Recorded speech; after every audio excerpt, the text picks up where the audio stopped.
자, 그러면 한번 시작해 볼까요? 네.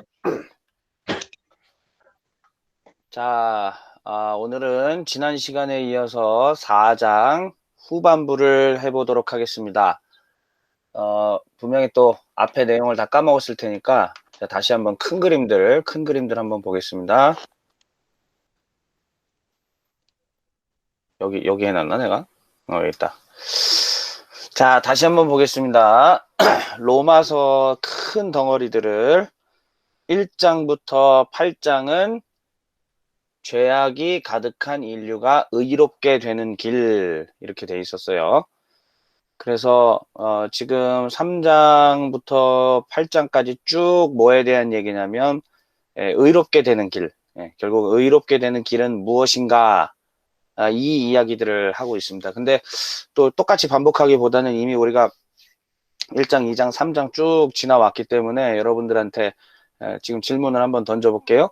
의롭게 되는 길은 뭐예요? 믿음의 법으로. 그렇습니다. 예, 그 단어가 나오는 게 아주 중요해요. 그 단어가 그냥 즉각 나와야 됩니다. 즉각.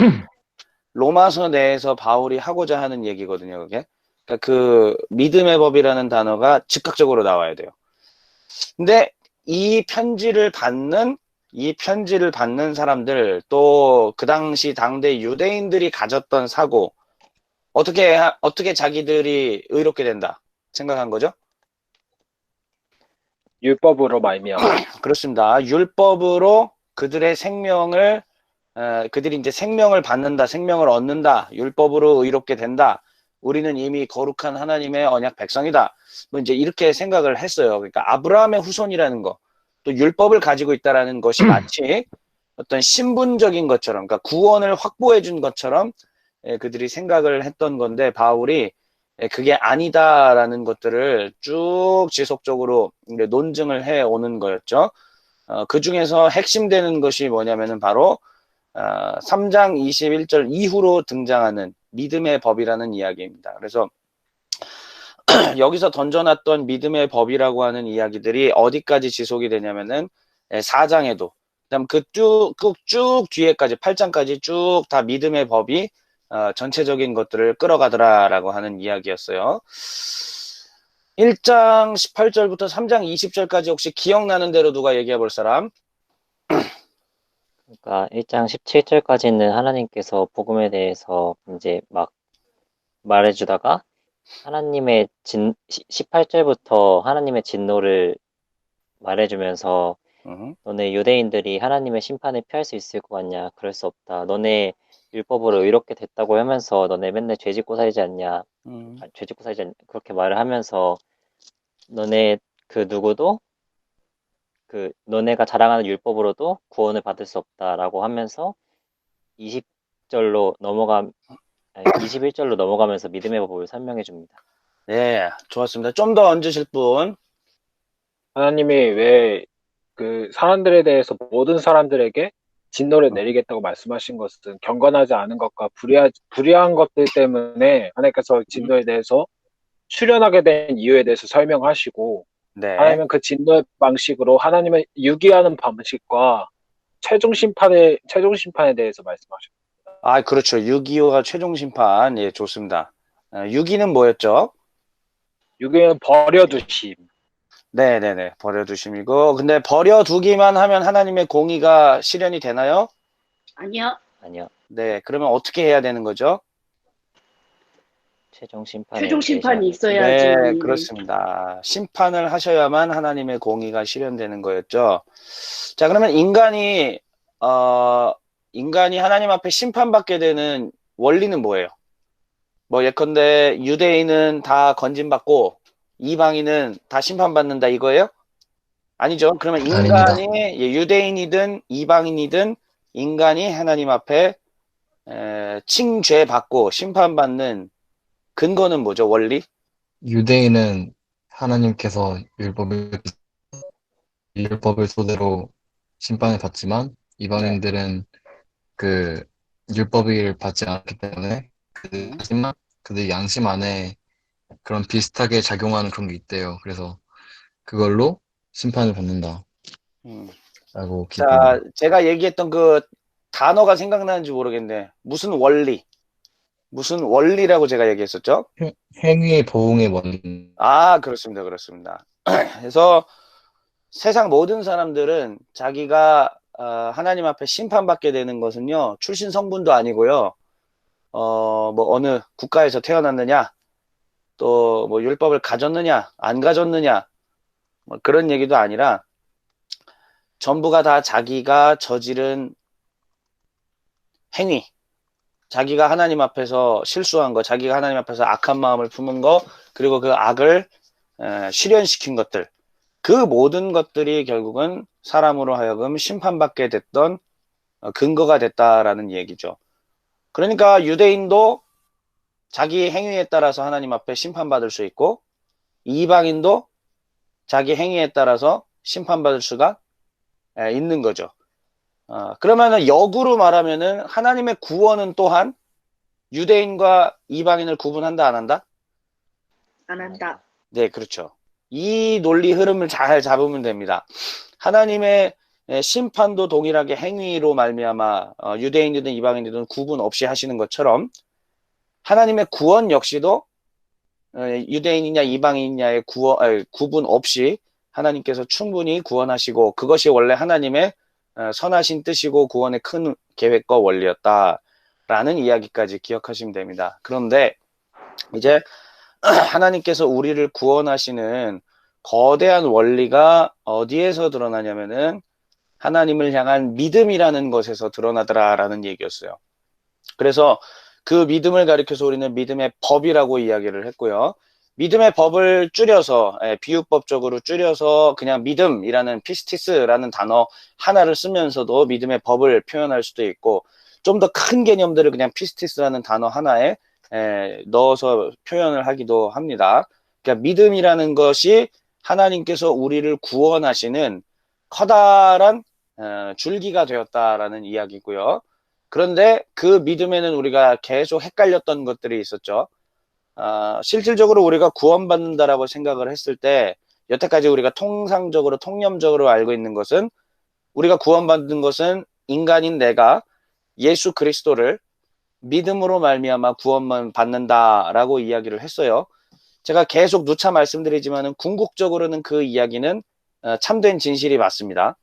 궁극적으로는 우리가 예수를 믿음으로 말미암아 구원받는 것이 맞는데 로마서에서 지금 밝혀주고 있는 논리의 흐름은 단지 내가 예수를 믿어서 구원받는다라는 걸 말해주는 것이 아니라 구원의 훨씬 더 큰 원리는 내가 예수를 믿어서 즉 내가 마치 예수님의 십자가를 수단 삼아서 구원받는 게 아니라 하나님이 하나님의 때에 하나님의 주권을 가지고 하나님의 백성들을 선택하시고 건져내시더라.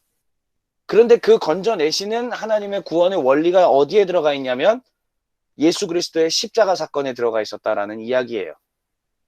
그러니까는 바라보는 관점 자체가 다르다라는 얘기입니다. 그러니까 지금 로마서에서 바울이 이야기하고 있는 구원의 개념들은요, 좀 더 객관적이고 큰 개념들, 객관적이고 보편적이고 큰 개념들을 얘기해 주는 거고, 우리가 그동안 통상적으로 알고 있던 내가 구원받는다라는 거는 인간 개개별적으로 주관적으로 그 구원이 임하는 역사들을 나타내 주는 것이죠.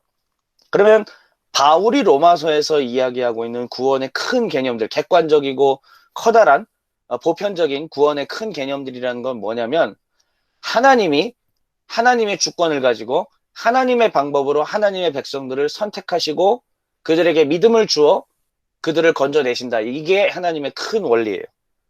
그런데 그 큰 구원의 원리가 어디에 또렷하게 드러나 있냐면은 바로 예수 그리스도의 십자가. 하나님이 하나님의 백성을 건지기 위하여 하나님의 아들까지도 십자가에 못 박아 죽이심으로 말미암아 마침내 하나님을 믿는 자들을 건져내시더라라는 게 우리 눈에 확실하게 확고불변하게 눈에 딱 드러나는 사건이 뭐였냐면 눈에 보이는 예수 그리스도의 십자가 사건이었던 거죠. 그러면 그 십자가 사건의 이전에 있었던 구약 백성들은 어떻게 생각을 했던 거예요? 구약 백성들은 뭐냐면 눈에 뚜렷하게 보이는 이 십자가 사건은 없었지만 조금 덜 뚜렷하게 보이는 동물의 제사라든지 이런 것들을 통해서 하나님이 은혜 베푸신다라는 것들을 깨달았던 거고, 그 다음에 이들은 또한 어떻게 하느냐? 하나님이 하나님의 은혜로, 하나님의 주권으로 구약 백성들에게 다가가서 그들도 건져내시더라라고 하는 것이었습니다. 이게 바로 하나님의 큰 구원의 원리다라는 이야기였고요. 바로 굉장히 어려운 그 지점들을 여러분들이 지난 시간까지 잘 뚫고 들어오셨습니다. 그래서 지금부터는 이제 믿음의 법이라고 해서 요 이야기들을 아브라함의 스토리들을 통해서 좀 더 상세하게 풀어가요. 지난 시간에도 물론 그걸 배웠지만은 4장 자체가 그거를 아브라함이라고 하는 이 유대인들의 조상에 대한 이야기들을 통해서 아주 상세하게 그것들을 풀어갑니다. 자, 그러면은 지난 시간에 했던 곳으로 좀 넘어가서, 자, 요런 질문이 있었다고 그랬죠. 이런 질문이 뭐냐면, 율법으로 자랑할 수 있는가? No. 율법으로 만약에 사람이 의롭게 된다면 하나님은 결국은 유대인만의 하나님이 되는 거네. No. 자, 그렇다면 믿음의 법으로 의롭게 된다고 바울이 밝혔다면 율법은 더 이상 쓸모가 없네. No. 이게 바로 3장 마지막에 던졌던 질의와 응답이었고요. 이때 처음으로 믿음의 법이라는 말이 나오게 됩니다. 결국 구원받는 것, 사람이 의롭게 되는 건 믿음의 법으로 말미암아 되는 것이었다라고 했는데, 자, 그게 넘어가서 우리가 지난 시간에 뭘 했냐면 거기에 대해서 이 세 가지 질문을 조금 더 상세하게 풀어갔던 게 바로 4장 1절부터 15절이었다라고 제가 말씀을 드렸었어요. 자, 그럼 여러분들한테 다시 한번 질문을 던져보겠습니다. 여러분, 율법으로 자랑할 수 있습니까? 유대인들이 우리가 율법을 가졌다라고 해서 그걸 자랑할 수 있어요? 쉽게 얘기하면 자랑이라는 말은 그걸로 내가 의롭다 칭함받았다라고 이야기할 수 있느냐 이거예요. 대답해 주세요. 왜 아니에요? 아니, 왜 아니에요? 율법으로는 죄 구원에 이를 수 없기 때문입니다. 네, 조금만 더 풀어서 얘기해 주세요. 율법은 나의 죄에 대해서 알 수 있게 내가 나의 죄에서 알 수 있게 하였고, 율법은 그리스도를 향할 수 있는 바른 길이기 때문에 네. 율법을 내가 자랑한다고 한들 율법을 내가 율법을 사용한다고 해서 의롭게 되지 않고 네. 오히려 나의 죄만을 깨닫게 되는 것입니다. 아, 좋습니다. 좋습니다. 자, 그러면 그거에 대한 이야기를 바울은 아브라함의 자기들의 조상이라고 여겨지는 아브라함을 통해서 이야기를 했어요. 자, 그럼 여러분들 이제 다 아시다시피 아브라함은 할례를 받기 전에 칭의 받았습니까? 할례 받은 이후에 칭의 받았습니까? 받기 전에 칭의받았습니다. 창세기 몇 장? 15장. 네, 좋습니다. 15장입니다. 그러니까 만약에 이들이 아브라함이 율법을 열심히 지키고 뭐 율법 지키려고 뭔가 행동을 하고 그래서 의롭다고 칭함을 받았었다면 그 이전에 칭의받은 사건이 나오면 안 되는 거예요. 다시요. 유대인들이 생각했던 것처럼 만약에 자기들이 율법으로 말미암아 칭의받고 율법으로 말미암아 의롭게 됐다라고 했다면 아브라함이 율법의 가장 효시로 보이는 그 할례를 받기 이전에 칭의받은 사건이 나오면 안 되지. 칭의는 오직 율법으로만 돼야 되니까. 그런데 창세기는 우리에게 뭘 가르쳐주고 있습니까? 할례 이전에 이미 칭의가 있었다라고 얘기를 해준다는 겁니다. 그러니까 할례로 말미암아 율법으로 말미암아 자랑할 수가 없다라는 이야기였어요. 그 다음에 두 번째 아브라함은 할례 받기 전에 이미 의롭다 여겨졌다 이 이야기를 더 나아가면은 아브라함은 그때 유대인도 아니었던 상태였고 이방인도 아니었던 상태였습니다. 그러니까 아까 3장 막바지에서 질문이 뭐였죠? 하나님은 유대인만의 하나님이시냐? 그러니까 하나님이 유대인만의 하나님이시냐라는 얘기는 뭐냐면 하나님은 이방인을 다 버리시고 유대인들만 결국 다 구원하셔서 유대인들하고만 사실 거냐? 그 이야기이죠. 근데 바울은 이걸 어떤 식으로 논증을 하느냐? 자신의 조상 아브라함이 할례 받기 이전에 유대인도 아니었고 이방인도 아니었죠. 근데 그랬던 상태에 하나님께서 그를 의롭다 칭해 주셨다라는 이야기입니다. 그러니까 유대인이라고 해서 의로운 것도 아니고 이방인이라고 해서 무조건 불의한 것도 아니다. 하나님의 칭의의 범위는 유대인도 이방인도 넘는다. 그러므로 하나님은 유대인만의 하나님이 아니다. 라는 답이 나오죠. 자, 그 다음에 마지막에 바울의 논증이 뭐였냐면은, 자, 그러면 율법, 오케이. 율법으로 뭐 의롭게 안 된다고 하면 율법 쓸모 없는 거네. 자, 다시요. 사람들이 질문하는 거예요.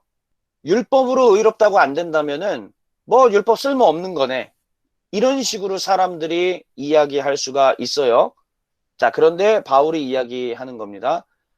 오케이. 율법으로, 근데 잘 봐라. 율법으로는 상속자가 될 수 없다는 건 확실하다. 오히려 율법으로는, 오히려 우리가 하나님의 상속자가 되려면 율법이 아닌, 이거 잘 보셔야 돼요. 율법이 아닌 믿음의 법으로만 하나님의 상속자가 될 수 있다. 하지만 율법은 우리에게 우리가 범죄한 거, 우리가 죄인인 거, 그래서 죄를 말미암아 슬퍼하고 괴로워하며 하나님 앞에 나아갈 수 있게 해줬으니 율법은 좋은 도구이다. 그 쓰임새가 아주 훌륭했다. 율법이 필요 없는 게 아니다. 하지만 그러면서 바울이 여기서 이제 전환시키는 거예요. 율법이 아니라 믿음의 법으로 가야만 비로소 우리가 구원의 라인에 들어설 수 있다. 칭의의 라인에 들어설 수 있다라는 얘기를 바울이 한 겁니다. 그러면서 아까 3장 27절에서 얘기했던 믿음의 법이라고 하는 그 키워드가 이제 여기서부터 쭉 믿음의 법으로 이제 본격적으로 전환이 돼서 진행되게 되는 겁니다. 그러면서 바울은 계속 뭘 강조하느냐? 결국은 믿음의 법이다. 믿음의 법이 아니고서는 칭의받을 수 없고 믿음의 법으로 와야 되는 율법 라인에 있었던 것을 청산해라. 율법, 죄를 깨닫게 해주는 것까지였다. 근데 그게 우리에게 의의를 줄 수는 없었다. 여러분들 이제 정리가 좀 되세요? 다른 사람 만나서 이 이야기를 할 수 있어야 돼요. 그래야지 자기 거가 되는 거예요. 원래 이제 아쉽게도 오늘 이제 그 코로나가 조금 더 그거 되면서 우리 모이는 오프라인 모임이 원래 오늘부터 하려고 했다 불발됐잖아요. 원래 이제 모였었으면은 대화를 이제 시키려고 각자 이걸로 설명하게 시키려고 했었죠. 그런데 이제 그럴 수는 지금 없는 상황이니까 좀 양해를 해 주시고요. 아무튼 자, 다시 이야기를 합니다. 지금 바울이 3장에서 이 질문 던지고 답했고 질문 던지고 답했던 그 내용들은 결국은 뭘 교정해주고 싶었냐면은 유대인들이 흔히 통상적으로 자기들이 가지고 있던 우리는 아브라함 후손이고 우리는 율법을 가지고 있으니까 우리는 하나님의 의로운 백성이다 라고 생각했던 이 개념 자체를 지금 바울이 비틀어서 바꿔주는 거예요. 다시요. 유대인은 자기들이 어떻게 생각했다? 우리는 아브라함의 후손이고 우리는 하나님의 거룩한 백성이고 우리는 율법을 가졌기 때문에 의롭다. 근데 바울은 그걸 비틀어서 아니다. 우리의 조상, 나도 유대인이다. 나도 난 지 8일 만에 할례를 받았고 나 가말리엘 문화생이다. 나도 유대인이다. 유대인 중 유대인이다. 그런데 우리의 조상 아브라함 생각해봐라. 우리의 조상 아브라함이 할례 받고 율법 지켜서 의롭다고 됐냐? 너희들 창세기 잘 알지 않느냐? 그렇지 않았다. 이미 할례 받기 이전에 그 이전에 하나님으로부터 칭의 받았는데 그때 너희들의 창세기 내용 한번 잘 봐라. 뭐라고 써있느니? 아브라함이 하나님을 믿음으로 말미암아 하나님께서 그를 의롭다 해주지 않았느냐? 그러므로 우리의 진정한 구원, 진정한 칭의의 라인은 하나님의 선택 속에서 믿음의 라인으로 가는, 믿음으로 나아가는 것이 결국은 우리가 참된 하나님의 백성이 되는, 하나님의 거룩한 상속자가 되는 길이다 라는 얘기였어요. 그 밑에 이제 제가 표로 이제 정리해 왔으니까 한번 보시면 됩니다. 요거는 이제 지난 시간에 봤던 거고, 자, 요 상속자라는 단어를 한번 더 잘 기억하세요. 이 상속자가 로마서 뒤에 또 어디 나오죠? 몇 장에 나오죠? 상속자 몰라요? 자, 여기 보시면은 조경삼 씨 요즘에 한글 잘 활용하잖아요. 여기 이때 찾기를 이렇게 해. 그래서 여기서 네. 상속자 이렇게 단어 찾기가 돼요. 이 기능 알고 있었어요? 네네네. 찾기 기능 네. 압니다. 그렇죠. 여기 벌써 11개가 발견됐잖아요. 11개. 엔터를 딱 쳐.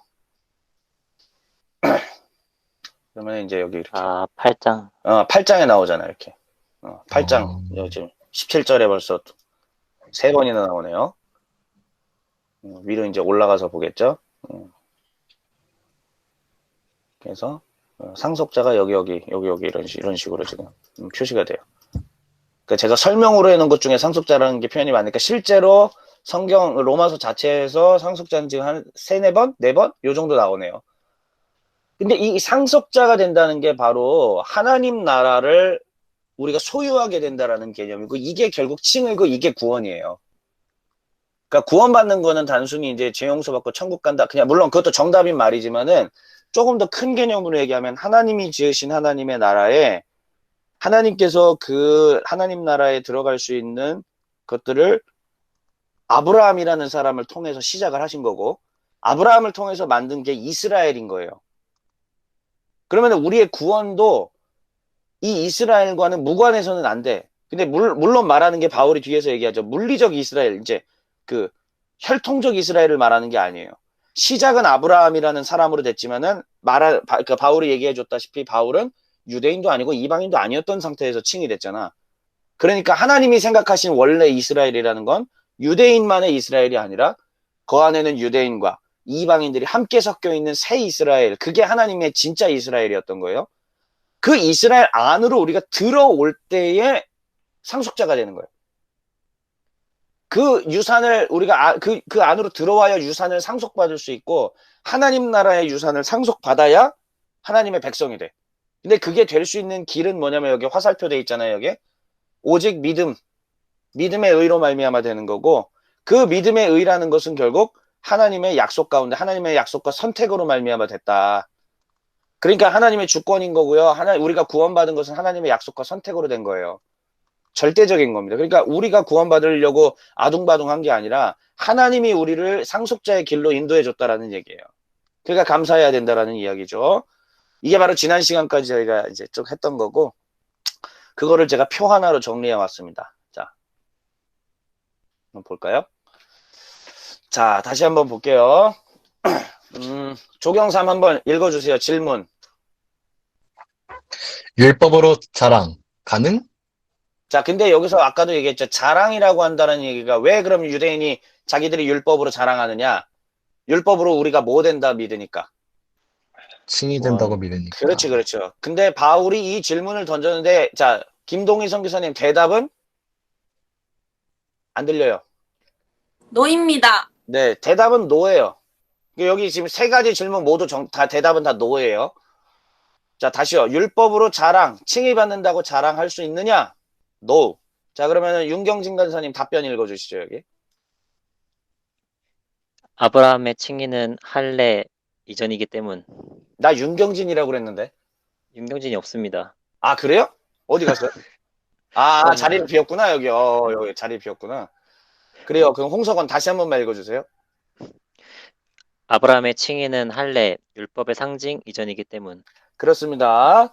율법으로는 칭의받는다고 자랑 못해요. 왜냐? 하나님이 아브라함 칭의해 주셨을 때는 이미 그때는 때가 어느 때였냐? 할례 이전이었기 때문에. 받기 전에. 네, 할례라는 것은요. 그러니까 아직 시내산에서 율법을 아직 안 받았잖아. 안 받았던 때잖아요. 그럼에도 불구하고 할례가 결국은 율법의 가장 상징적인 거였잖아요. 그러니까 할례 자체가 그 율법을 상징한다라고 봐도 무방해요. 네. 밖에서 바람 소리가 엄청나게 크게 들리네요. 어우, 장난 아니네. 뭐 태풍 같아 지금. 자, 그다음 두 번째 질문입니다. 다시 조경삼.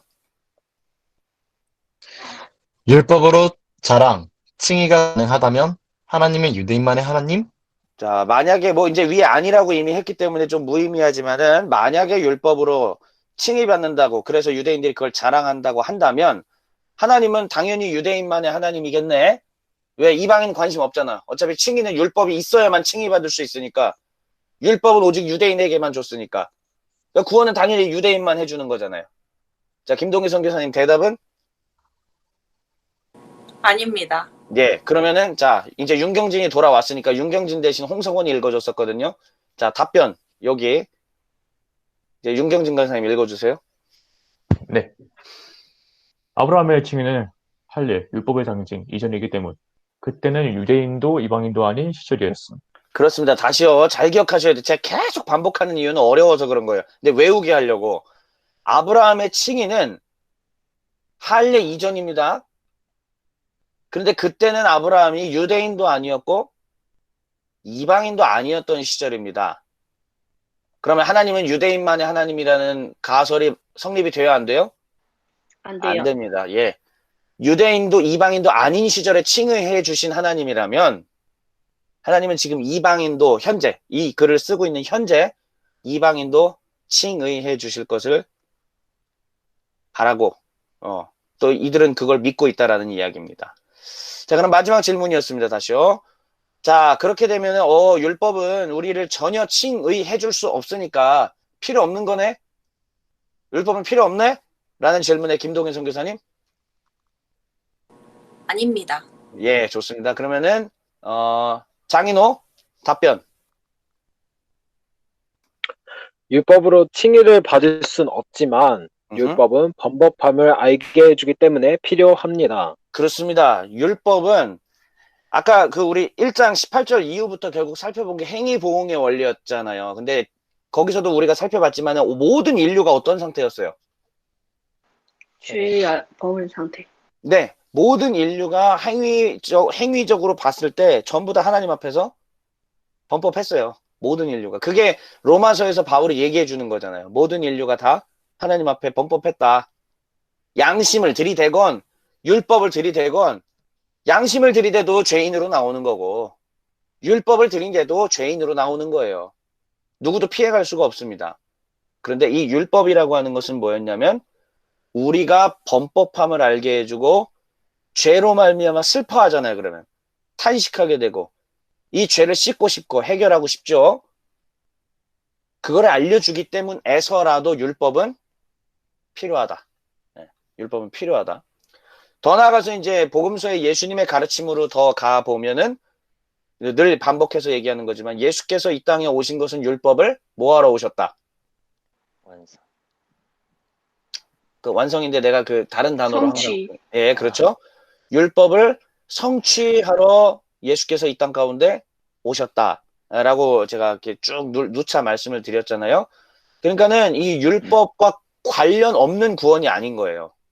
하나님께서 주시는 이 구원이라고 하는 것은 율법과 관련 없는 구원이 아니라 율법을 들이댔을 때 죄인이라는 게 깨달아서 근데 그러니까 율법으로 말미암아 칭죄 받은 것을 율법으로 말미암아 칭의로 바꿔낼 수 있는 뭔가가 필요했던 거죠.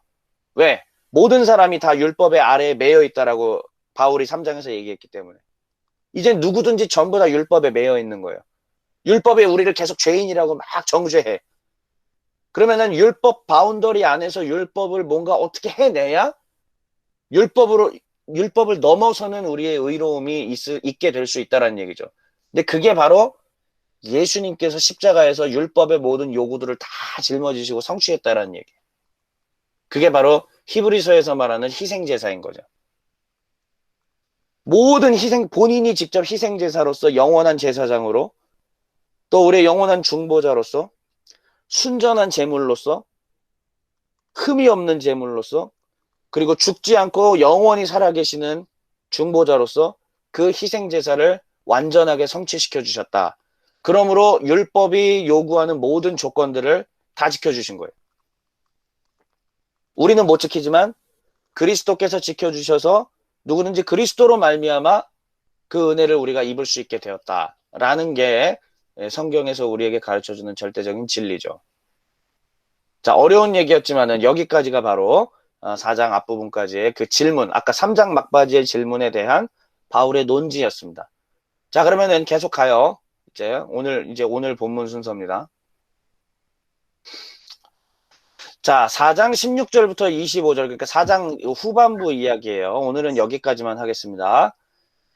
결국은 이제 믿음의 법에 대한 얘기를 계속 한다라고 얘기했어요. 이제 율법을 쭉 얘기했고, 결국은 믿음의 법으로 말미암아 의롭다함 받는다. 왜냐?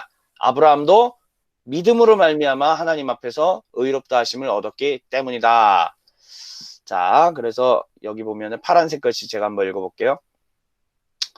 여기서는 아브라함의 믿음에 대해 설명하는 방식으로 믿음의 법의 가치를 논증한다. 도대체 믿음의 법이 왜 가치 있는가? 그것은 아브라함의 믿음과 관련해서 이야기를 하는 겁니다. 자, 요거 헬라어 어떻게 읽으실 수 있는 분 계신가요, 요거? 자, 그래요. 예. 디아 투토 에크피스테우스라는 말입니다. 근데 이게 지금 여기 보시면은 좀 요건 좀 갈라디아서지. 자, 여기가 지금 16절이잖아요. 요 16절 처음 시작이 어떻게 되어 있냐면은 이렇게 디아 투토 에크피스테우스. 쉽게 얘기하면은 믿음으로 말미암아라는 뜻이었어요. 믿음으로 말미암아. 그러니까 제가 혹시 기억나십니까? 디아 투토 에크피스테우스라고 얘기하면은 이게 로마서에서 무슨 기능을 한다고 했었어요? 전에 여기서 얘기한 적이 있습니다, 제가. 그 디아라는 그러므로라는 게 앞에와 뒤를 강력하게 보여준다고 기억합니다. 아니, 그거는 이제 그 단어, 그냥 그 단어 그 자체고요. 이 디아, 그 다음에, 그러니까 이 에크피스테우스, 에크피스테우스까지 껴있는 요 말이 반복적으로 나와요, 로마서에서. 반복적으로. 어떤 위치에 한 번, 또 어떤 위치에 한 번, 어떤 위치에 한 번, 이런 식으로 나오거든요. 그러니까 이 말이 해줬던 역할이 있어요, 역할. 분위기 전환. 맞아. 중요한 분위기 전환이고요. 분위기 전환인데 쉽게 얘기하면은 그러니까 이거를 내용을 좀 정리해 주는 거예요, 정리. 내용 좀. 내용 정리적 차원입니다. 그러니까는, 자, 봐라. 그러므로, 믿음으로 말미암아 이런 식으로 얘기를 하면서 결국은 믿음의 법에 대한 얘기들을 쭉 정리해 주는 거예요. 그 다음에 그 앞에 1장에서도 이제 에크피스테우스가 나왔고 그 뒷부분에도 또 이제 에크피스테우스가 나와요. 그러면 뭐냐면 이 믿음으로 말미암아를 강조할 때, 이 믿음에 대한 걸 강조하면서 뭔가 정리할 때 바울이 의도적으로 거기다가 이거를 말을 이제 끼워 넣은 거지. 그러니까 반복되게끔, 억구가 딱 반복되게끔. 그런 식으로 했다라는 걸 그냥 생각을 해주시고, 자, 그럼 이제 다시 이제 16절로 올게요. 이제 한글 성경으로. 보시면, 그러니까 믿음의 법을 강조하려고 지금 여기서부터 이런 표현을 쓰는 겁니다. 자, 그러니까 하면서 16절, 17절 한번, 우리 조경삼 읽어주십시오.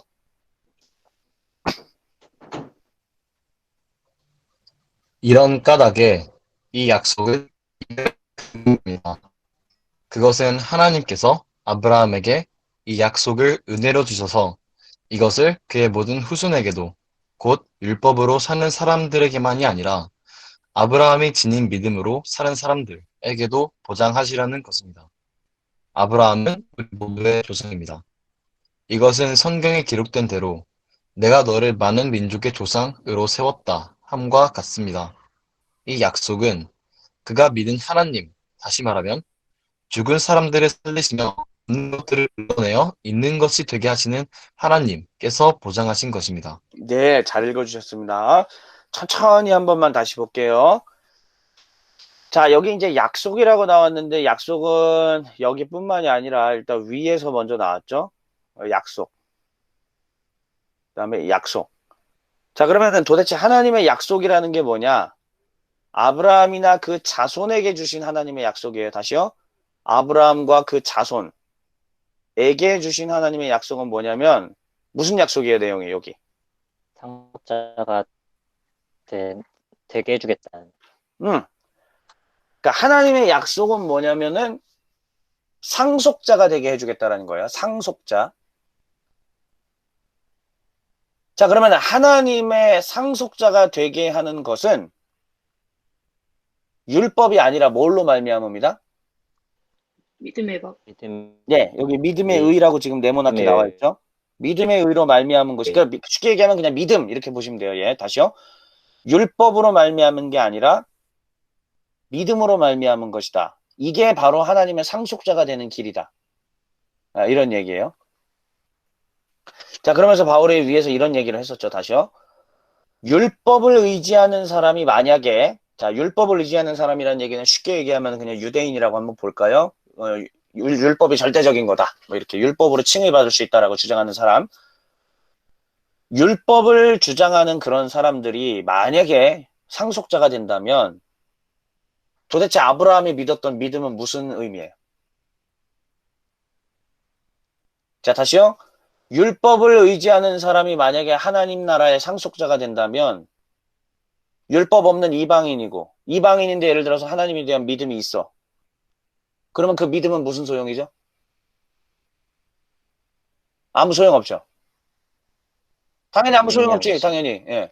어차피 믿어봤자 뭘 해봤자 율법으로 결국은 하나님 나라 상속자 되는 건데. 근데 만약에 그렇다면 이거는 하나님의 약속 자체가 헛것이 돼버립니다. 왜냐? 하나님은 이 약속을 주셨을 때 아브라함이 유대인이 아니었다라는 얘기예요. 창세기 15장에서 칭의받고 하나님께서 또 상속자, 막 이렇게 많은 자손을 주고 하나님 나라를 이루게 하겠다라는 그 약속을 주셨을 때, 그리고 아브라함이 이걸 받았을 때, 아브라함은 그때 무슨 상태였냐면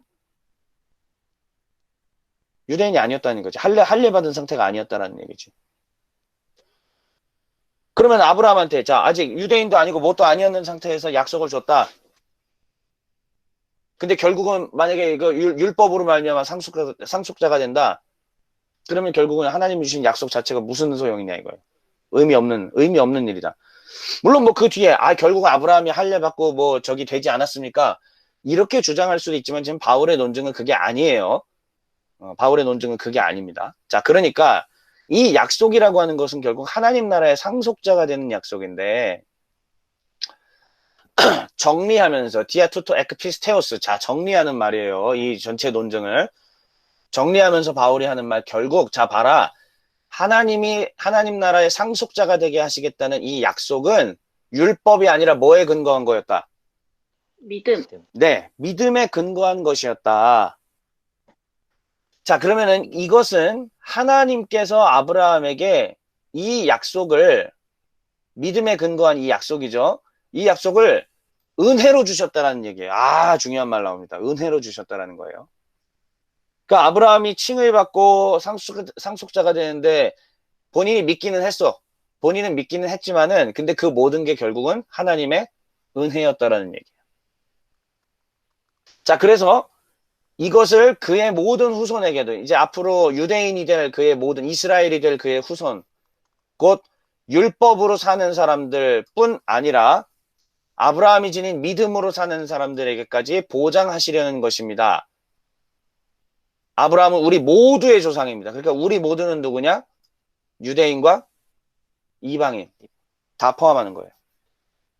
위에서 계속 그 얘기 했잖아요. 다시, 아브라함은 우리 모두의 조상입니다. 유대인의 조상도 되고 이방인의 조상도 됩니다. 라는 얘기죠. 자, 이거를 가리켜서 여기에 한번 제가 이쪽에 메모장에 써놓은 거를 한번 보시죠. 키워볼까요, 좀?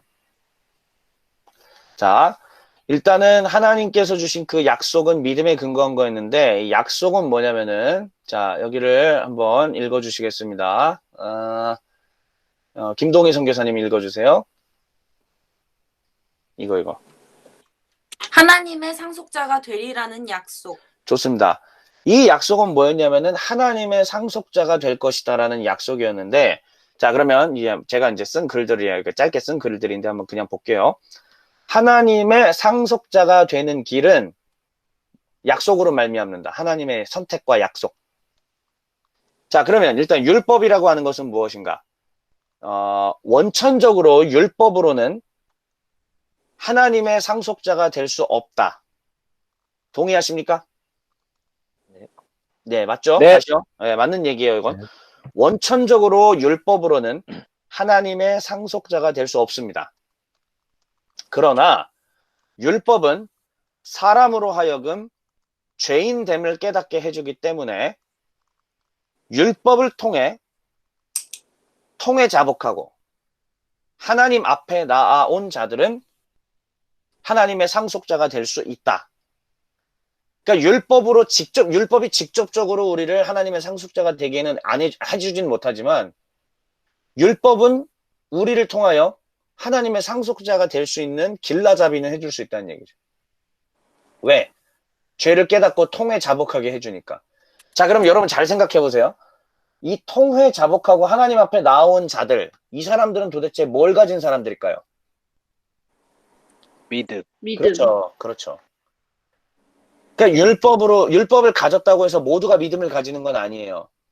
그런데 율법으로 통해서 어떤 사람들은 믿음을 갖게 됩니다. 하나님을 향한 간절한 마음들, 하나님이 우리의 왕이시고, 하나님이 절대자이시고, 하나님이 우리를 구원하실 유일한 분이시라는 것을 어떤 사람들은 인정하게 되죠.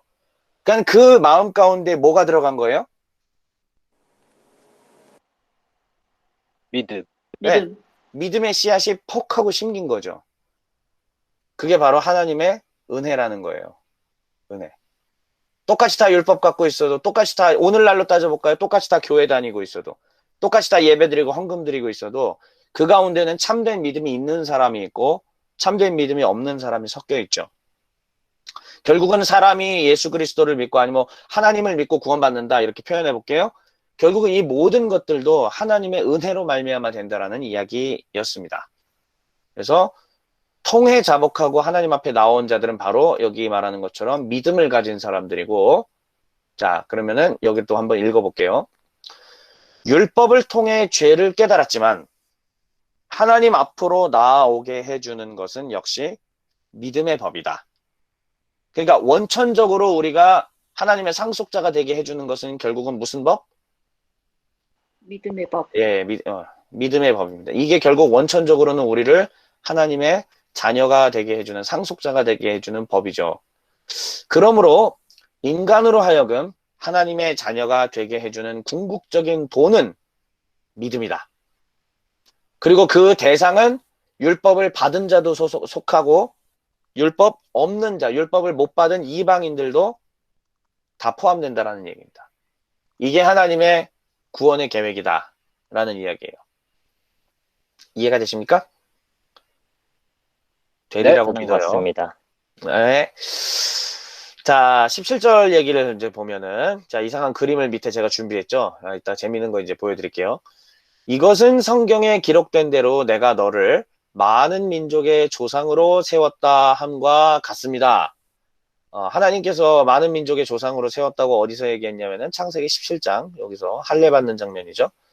거기서 이야기를 하네요.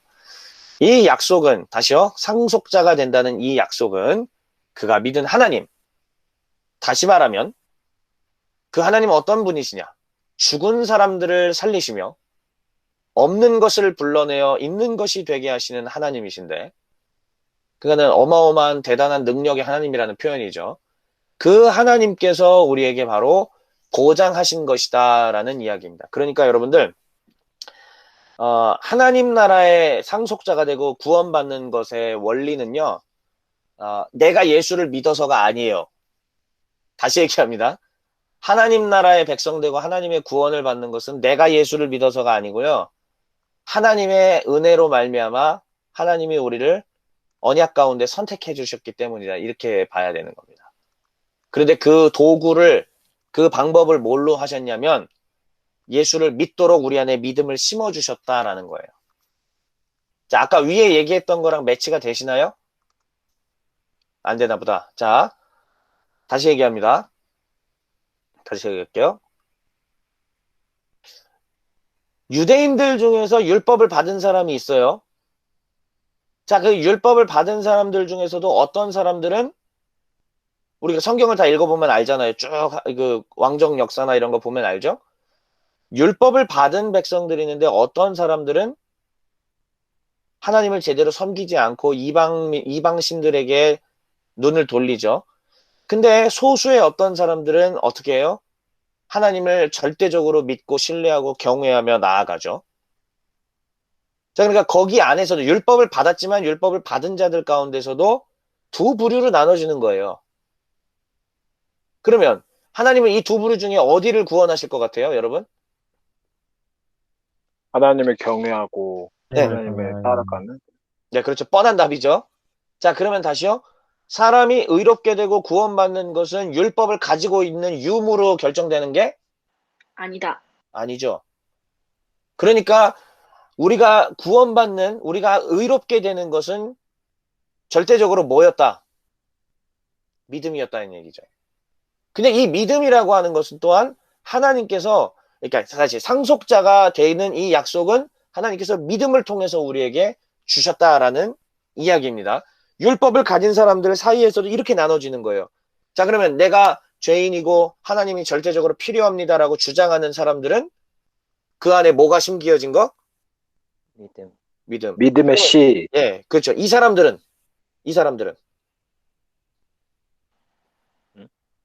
혹시 제 화면이 안 보이나요? 없어요. 아니요, 보입니다. 제 얼굴이 안 나와요? 보여요. 보여요. 예, 예, 다시 보세요. 이쪽에 있는 사람들, 다시 말하면은 율법을 가지고 있는데 자기가 죄인이고 자기가 잘못했습니다라고, 그리고 하나님이 우리의 왕이십니다라고 하고 하나님을 경외하고 따라가는 사람. 이 사람들에게는 하나님께서 은혜로 뭘 심어주신 거죠?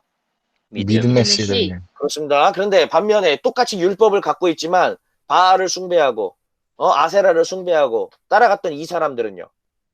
하나님께서 아마 그걸 심겨주신 거야, 안 심겨주신 거야? 안 신겨주신 거예요. 콩나물, 그렇죠?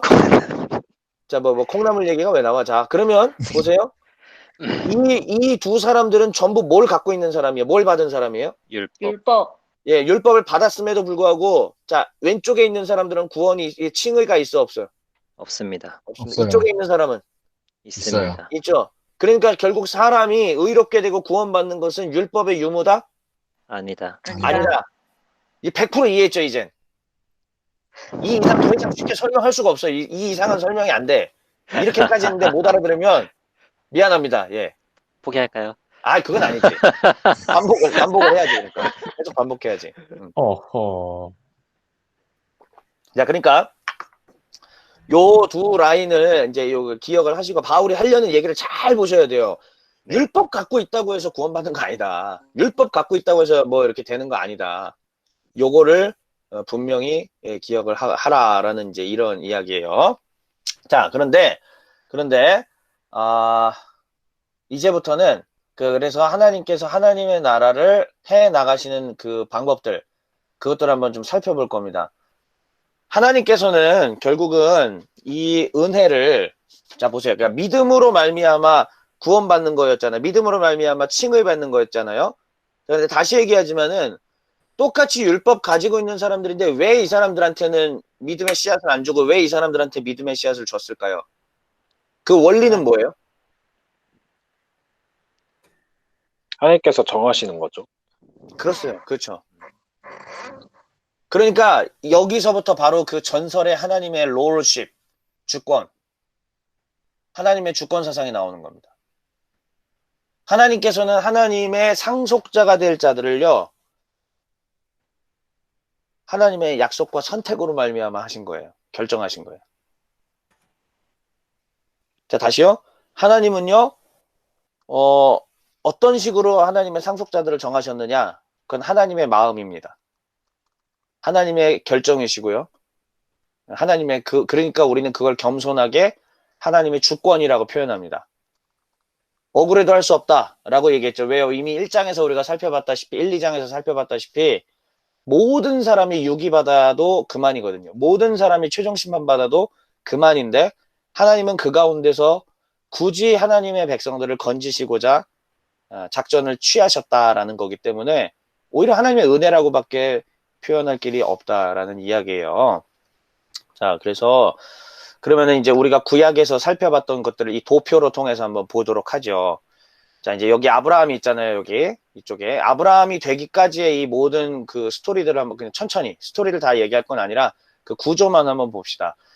하나님께서 천지를 창조하셨습니다. 땅이 혼돈하고 공허하고 흑암이 깊음 위에 있고 그러나 하나님의 신은 수면에 운행하고 계셨죠. 그리고 하나님께서 가라사대하면서 첫째 날부터 여섯째 날까지 하나님의 나라를 만드셨습니다. 그 모든 것들은 다 인간이 하나님의 모양과 형상으로 지으신 인간이 거주할 수 있는 영역을 만드신 거고 이 거주할 수 있는 영역에 하나님께서는 당신의 대리 통치자인 인간을 두셔서 그 모든 아름다운 세상을 하나님이 다스리시는 하나님의 법대로 하나님의 성품대로 하나님의 뜻대로 다스리라는 하나님의 나라, 그거를 바로 아담과 하와에게 맡기신 겁니다. 정확하게 아담에게 맡기셨죠. 자, 다 아시는 얘기예요. 이제 주일학교 다 뭐 나오셨으니까, 그리고 교사도 하고 계시니까 다 아시는 얘기인데 그 천지창조라고, 에덴 동산의 천지창조라는 것은 사실은 하나님이 다스리시는 나라를 만든 겁니다.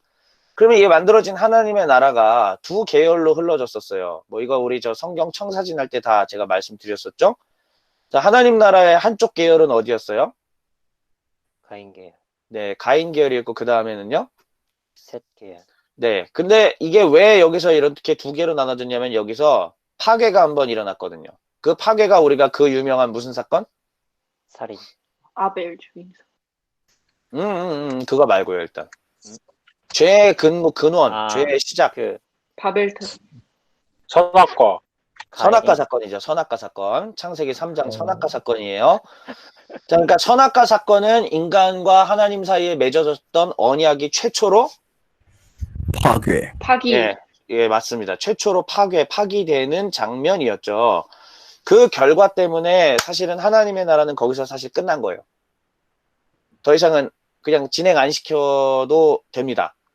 그런데 하나님께서는 이것을 멈추지 아니하시고 하나님의 이 파괴된 세상을 다시 원래 아름답게 돌려놓으시기 위하여 하나님의 큰 뜻 가운데, 작전 가운데 하나님의 구원 계획들을 성취시켜 나가셨던 거죠. 그래서 성경은 우리에게 그것들을 보여주는 겁니다. 한 라인은 바로 가인의 라인이 있고요. 그다음에 한 라인은 바로 셋의 라인이 있죠. 그다음에 그 이전에 우리는 가인과 아벨을 알고 있을 텐데 인류 최초의 살인 사건마저도 거기서 일어나게 됐죠. 그래서 그 이후에 두 계열이 살아남습니다. 가인의 라인과 셋의 라인. 근데 이제 색깔로 구분해 보시면은 어디가 소수고 어디가 다수예요? 노란색이 가인이 다수같이 다수. 보여요. 네, 그렇죠. 예, 뭐 뻔한 답입니다. 뻔한 답. 그러니까 여기 보시면 이게 되게 재밌는 거예요. 자, 보세요. 이 노란색으로 표시한 게 하나님 나라의 정통계보라고 보시면 되고요. 언제나 이들은 소수예요. 보면 이렇게 보시면 됩니다. 자, 셋의 계열 중에 여기 여러분들이 읽을 수 없는 이상한 지렁이 꼬부랑 글씨가 하나 있죠. 여기 히브리어입니다. 혹시 읽을 수 있는 사람 있어요? 아, 미안합니다. 예. 이따가 읽어드릴게요. 자, 다시 보세요. 근데 셋의 라인에서도 보면은 두 개로 나눠져요. 여기 이상한 지렁이 꼬부랑 글씨가 하나 있고, 그 다음에 노아가 있어요. 그 다음에 또 노아도 세 아들이 있죠. 셈과 함과 야벳. 근데 이쪽으로 또 어떻게 이어지냐면은 셈, 그리고 아브라함으로 이어지고 얘들은 또 회색으로 이렇게 돼 있습니다. 셋의 계열이었지만은 궁극적으로 이들도 어디에 속하게 되냐면요. 가인으로 편입이 돼요. 자, 이쪽 라인들도 결국은 궁극적으로 어디로 편입이 되냐면 가인으로 편입됩니다. 그러니까 이건 혈통을 말하는 게 아니에요, 단순히. 성경이 지금 창세기에서 이 족보가, 이 톨레도트라고 하는 족보가 우리에게 가르쳐주고 보여주는 것이 뭐냐면 혈통상으로는 이렇게 태어났지만은 혈통이 아니라 하나님의 약속과 선택에 따라서 두 계열로 나눠지게 되더라라는 얘기죠. 그럼 하나님의 선택은 언제나 다수다, 소수다? 소수. 소수였어요. 그게 성경이 우리에게 보여주는 겁니다. 잘 아시죠? 혈통적으로는 셋의 계열로 태어났지만 이 셋의 계열도 소수를 제외하고는 다 결국은 이쪽 회색으로 붙어버리는 거예요. 노아의 계열에서도 이렇게 태어났지만 또 이쪽으로 달라붙어버리게 되는 거죠. 그리고 마침내 하나님께서는 아브라함을 선택하시고 아브라함으로 말미암아 이스라엘이라는 것을 만들어내시고 이스라엘을 통해서 구원의 계획들을 본격적으로 확 펼쳐나가시는 거예요. 그러면 지금 오늘날 2020년 현재도 두 라인으로 돼 있다라는 거죠. 어떤 라인, 어떤 라인? 가인 라인, 셋 라인. 크게 보면 그래요. 그러니까 하나님의 약속과 선택을 받은 자들과 그렇지 않은 자들로 결국은 세상은 구분되어 있는 거죠. 그러니까 이 족보에 내가 어느 라인이냐에 따라서 되는 것도 아니고요. 내가 율법을 소유했느냐에 따라서 칭의받고 구원받는 것도 아니고요. 하나님의 거룩한 백성 라인에 서 있느냐 아니냐 이걸로 딱 나눠지는 겁니다. 그런데 하나님의 거룩한 백성 라인에 서게 되는 원리가 뭐냐면은 그게 뭐다? 약속. 그게 뭐다? 약속. 그게 약속을 이루는 근거.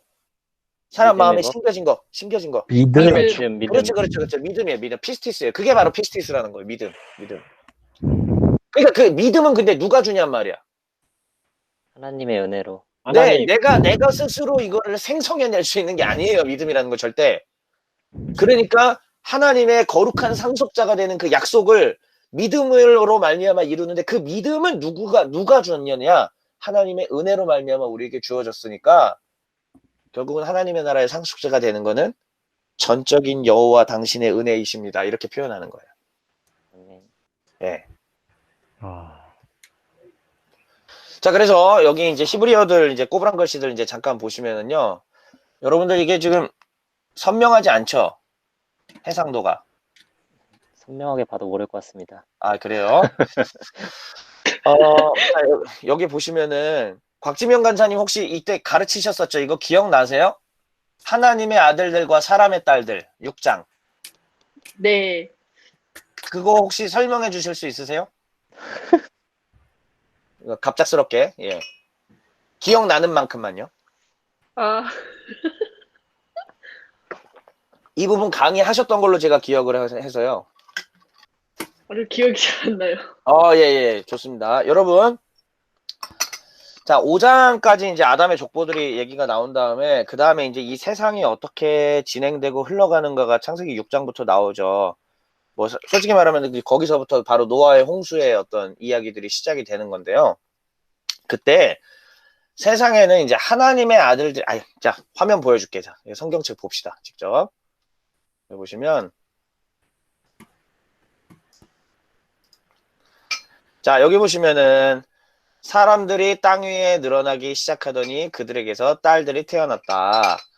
하나님의 아들들이 사람의 딸들의 아름다움을 보고 저마다 자기들의 마음에 드는 여자를 아내로 삼았다. 그러면서 뭐 여러분들 되게 재밌는 그런 얘기들, 네피림, 뭐 용사, 그리고 하나님께서 이걸 보시면서 노아를 통해서 이제 그러니까 세상을 쓸어버리겠다라고 말씀하시고, 근데 그 중에서도 역시 선택받은 소수의 사람을 남겨주시는 장면을 여기서 보여주죠. 그게 바로 노아의 식구들이, 8식구들이에요. 하나님께서는 바로 약속과 선택이라는 원리 가운데 우리를 구원하신다라는 걸 보여주시려고 노아와 8식구들만 건져내시는 장면을 여기서 보여주시죠. 근데 세상이 얼마나 타락해 가는지를 이렇게 보여주는데, 하나님의 아들들이 사람의 딸들의 아름다움을 보고 저마다 자기들의 마음에 드는 여자를 아내로 삼았다 하면서, 여러분이 하나님의 아들들이 누굴 것 같아요? 셋계열 그렇게 보이죠? 사람의 딸들은요? 가인계열. 딱 봐도 타락한 가인 계열로 보이죠? 자, 일단은 여기 한번 히브리어로 볼까요? 자, 여기 보시면은 좀 더 키워볼까?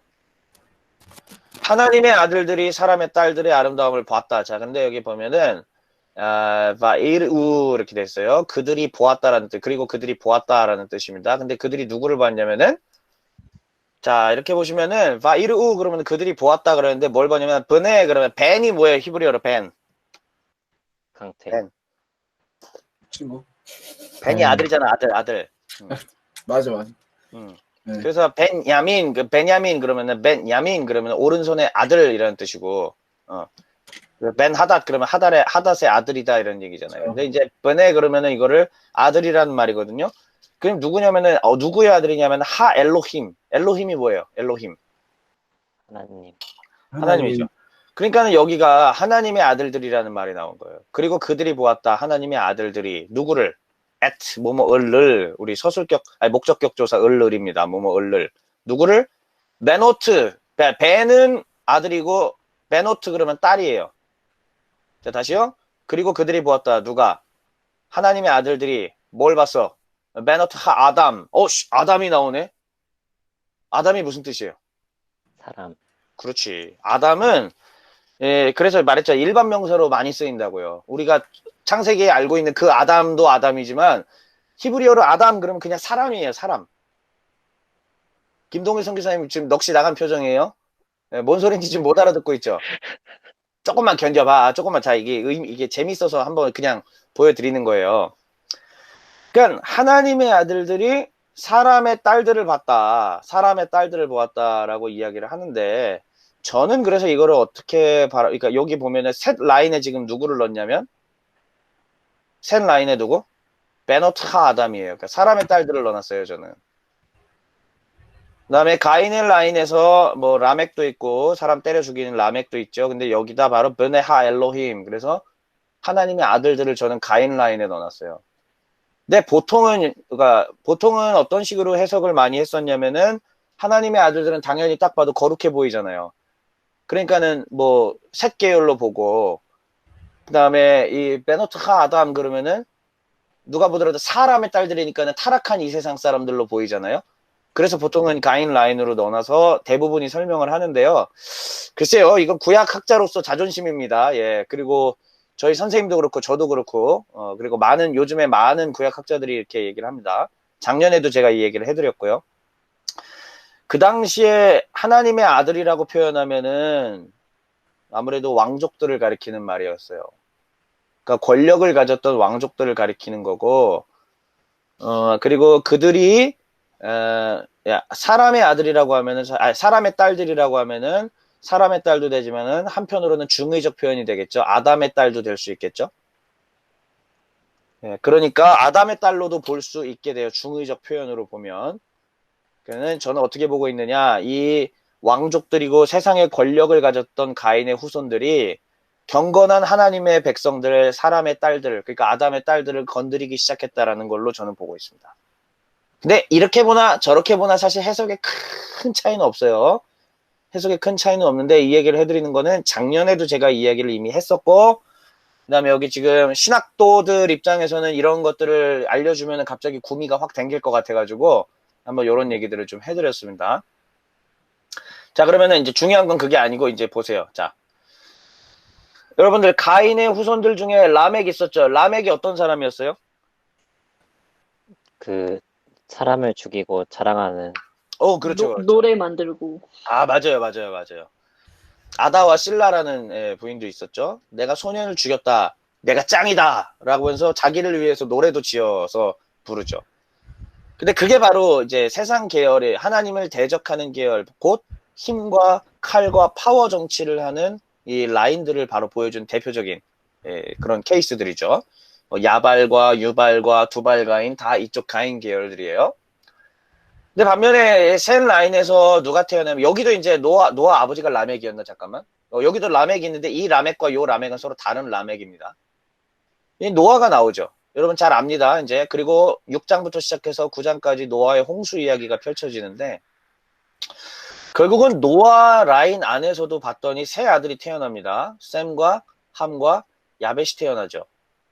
자, 여러분들 지금 제가 이름 한 명씩만 써왔지만은 혹시 각각 셈 후손들 중에 생각나는 이름들 좀 있어요? 일단 먼저 셈 후손들 중에 다른 이름들. 다윗. 아니 그건 너무 범위가 넓어. 너무 먼 얘기잖아. 요 성경 바로 태어나는 자손들. 야곱. 야곱도 아니죠. 야곱 너무 멀어. 그게 아니고 야곱은 지금 성경에 여기 나오는 셈의 아들들은 모르겠는데. 누구고 이렇게 뭐 함의 아들들은 누구고 야벳의 아들들은 누구 이렇게 나오는 거. 참고로 저는 이거를 이제 6학년 때부터 이 족보에 대해서 관심을 둬서 별도로 연구를 하기 시작했어요. 6학년 때. 엘람, 오케이, 엘람 또 우스. 뭐라고요? 우이스? 우이스는 저기 대신관 아들이잖아. 저기 슈퍼 드래곤볼 슈퍼. 네, 맞아요. 우이스가 비루스보다 더 세잖아, 사실. 그죠? 네. 오. 아수르, 에수르, 예. 아르박삿, 아수르, 아르박삿 좋아요. 이제 뭐 찾아보기 시작하는구나. 아남, 그대가 메세카. 네네네. 요밥. 뭐 시끄러워요. 이제 너무 시끄러워요. 자, 천천히 얘기해 보세요. 셀라, 에베, 오케이. 자, 셀라도 있고. 그 다음 함의 계열, 함의 자손들은 누구 있어요? 우스. 구스, 구스, 미스라임, 미스라임, 분, 붓, 가나안 땅, 네, 가나안. 가나안이 이름이에요, 이름. 스바, 발음 잘해요. 스바, 할라, 사타, 라마, 사트카. 네, 좋습니다. 근데 그다음 그 중에 제가 대표적인 이름을 써왔죠. 함의 자손 중에 대표적인 사람 누구? 님으로 뭐 손주쯤 니므롯. 되나요? 니므롯이 거기 뭐라고 묘사되고 있어요, 성경에? 세상의 첫 용사. 오케이. 좋은 거야, 나쁜 거야? 모르겠어. 안 좋아 나쁜 보입니다. 거죠. 네, 그렇죠. 별로 좋아 보이진 않죠. 그러니까 세상의 첫 영걸이라고 하죠. 그 용사라고 하죠. 그러면은 사실은 어디 라인이에요? 가인 라인. 그렇지, 이쪽 라인이죠. 그러니까 이게 실제 족보랑은 무관하다라는 거야, 이게. 성경에서 보여주는 게. 자, 그 다음에 야벳 같은 경우도 야벳의 후손 중에 보니까 뭐 메대, 마곡 이렇게 나오는데 마곡이라는 이름이 굉장히 의미가 있어요. 에스겔 38장, 39장에서도 마곡이라는 말이 나오고 그 다음 마지막 요한계시록마저도 최후의 전쟁이나 이런 것들을 가리킬 때 마곡이라는 이름이 나와요. 그러니까 사실 그렇다고 해서 사실 뭐 마곡이 뭐냐, 그게 뭐 러시아냐, 아니면 그러니까 그 소련이냐, 뭐 이란이냐 이런 거 얘기하는 거는 저 참 무의미한 이야기고요, 쓸데없는 얘기고요. 참고로 저도 이제 마곡이 그런 마지막 때 아마겟돈 전쟁의 그건가를 또 이제 초등학교 때부터 저도 이제 계속 연구 중이었었어요, 그때 이미. 강서구 마곡동. 강서 마곡동인지는 모르겠어요, 내가 잘. 예. 아무튼 그런데 이 마곡이라는 이름도, 근데 결국은 이 라인들이 전부 다 또 노아에게서 태어났지만 어디로 귀속이 된다? 이렇게? 가인으로. 가인. 그렇죠.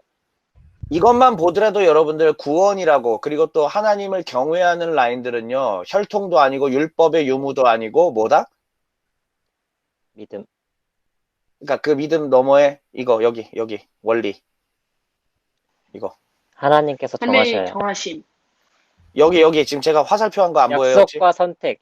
네, 약속과 선택입니다. 하나님의 선택에 달려 있다는 얘기예요. 하나님의 선택. 초이스.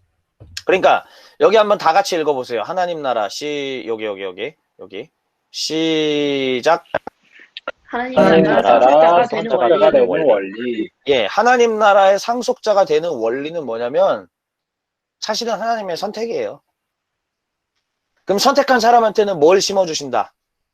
믿음. 믿음의 씨. 그렇죠. 믿음의 씨. 정답이야. 이제 좀 이해가 되는 것 같아요, 지금. 하나님이 결국 선택하신 사람은 하나님께서 믿음을 심어주시고, 믿음이 있는 사람은 자기 죄를 고백하고, 회개하고, 하나님이 유일한 왕이십니다라고 고백하며, 하나님을 경외하고, 하나님의 뜻대로 살려고 하겠죠? 믿음이 들어갔으니까, 그러므로 구원할 자들은 하나님이 정하신다. 하나님의 주권입니다. 로드십, 주권이라는 얘기예요. 그러면서 하나님이 구원할 자들은 곧 하나님이 선택한 사람이고, 선택한 사람들은 어떤 특징을 갖고 있냐. 동그라미 1, 2번은 같이 한번 읽어보죠. 하나님의 선택받은 자들의 특징 1번 시작. 죄인임을 깨달음. 네, 스스로 죄인임을 깨닫습니다. 구약시대 때도 마찬가지였습니다. 구약시대 때는 오실 메시아를 믿는 믿음으로 구원받은 게 아니에요. 하나님을 믿는 믿음으로 구원받았습니다. 근데 이때도 결국은 뭐를 깨달은 사람들, 자기가 죄인임을 깨닫고 하나님의 왕되심을 인정하고 하나님을 경외하는 자들, 그러한 자들에게 하나님께서 구원을 베푸셨습니다. 근데 제가 늘상 얘기하죠. 하나님의 이때도 결국은 예수를 믿어서 구원받는 게 아니었지만 예수의 십자가와 무관하진 않다라고 했어요. 예수님의 이 땅 가운데 강림과 십자가의 죽음과 부활은 초시간적 개념이라고 제가 말씀드렸죠. 종말론적인. 그러니까 그때 이루신 일들은 이 아브라함 때까지도 영향을 미치더라라는 얘기들을 제가 말씀을 드렸습니다.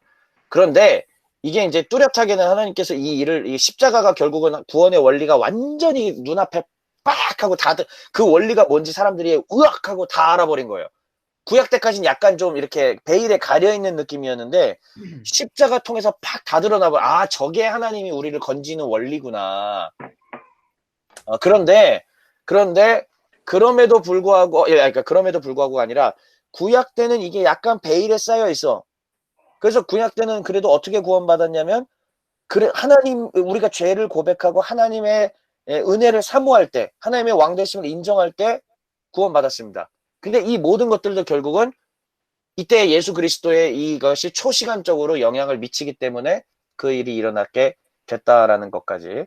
여러분, 이 내용이요, 이 방송에서 조금 자주 들어주세요. 여러 번 반복해서 들어서 자기 걸로 완전히 만들어주세요. 그래야 지금 많은 사람, 특히 청소년들, 여러분 또 동료 청년들한테 이것만 제대로 설명해주면은 교회 옵니다. 네. 그리고 교회 오랫동안 다녔지만은 믿음이 전혀 없는 친구들이 믿음이 생깁니다. 100% 장담합니다. 다시 말해줘. 방송 보세요, 이제. 요 부분을 방송을 잘 보세요. 그러니까 결국은 지금 내가 여러분들도 가르쳐보고 교회에서도 가르쳐보고 많은 또 집사님들, 권사님들 다 이렇게 해보니까 확실히 알게 된 건데 뭐냐면 다들 어디에 관심 있냐면 그래서 결국은 어떻게 구원받는지 정확하게. 이거 너무 알고 싶어요, 다들.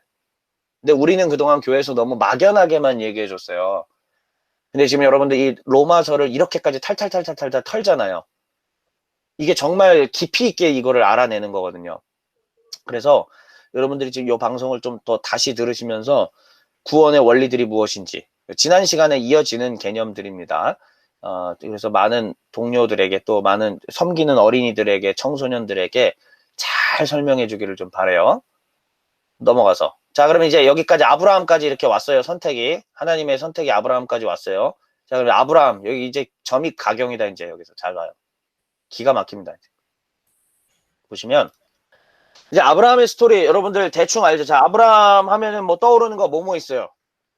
하란, 또, 폰트 치척, 아비집, 네, 본토 친척 아비집 떠나는 거, 또, 데라, 테라, 사건 좀 얘기해 주시죠. 사건. 우상 깨부술 사건 우상을 깨부쉈어요? 바로 외경에 있습니다. 자기 아내 누이라고 그렇죠, 그렇죠. 예, 누이라고 얘기했죠. 또, 남자입니다. 그 모리아의 한 땅이 이삭과 지삭과. 네, 좋아요. 이스마엘 사건. 오케이, 이스마엘 사건. 오케이, 여기까지. 자, 좋습니다. 이미 여러분들이 많이 알고 있는데, 이 도표를 보면서, 이 그림을 보면서, 하나님의 선택의 원리들을 한번 잘 봅시다. 다시요. 율법 가지고 있다고 해서 구원받는 거, 칭의 받는 거, 아닙니다. 네. 그리고, 뭐, 혈통상으로 세세 계열로 태어났다고 해서도 구원받는 거, 아닙니다. 하나님의 구원, 하나님의 칭의는 어떻게 이루어지느냐? 하나님의 선택. 그리고 선택한 사람에게 믿음을 줘서 하나님을 왕으로 섬길 수 있게 만들어주시는 거. 그거였다고 제가 말씀드렸죠.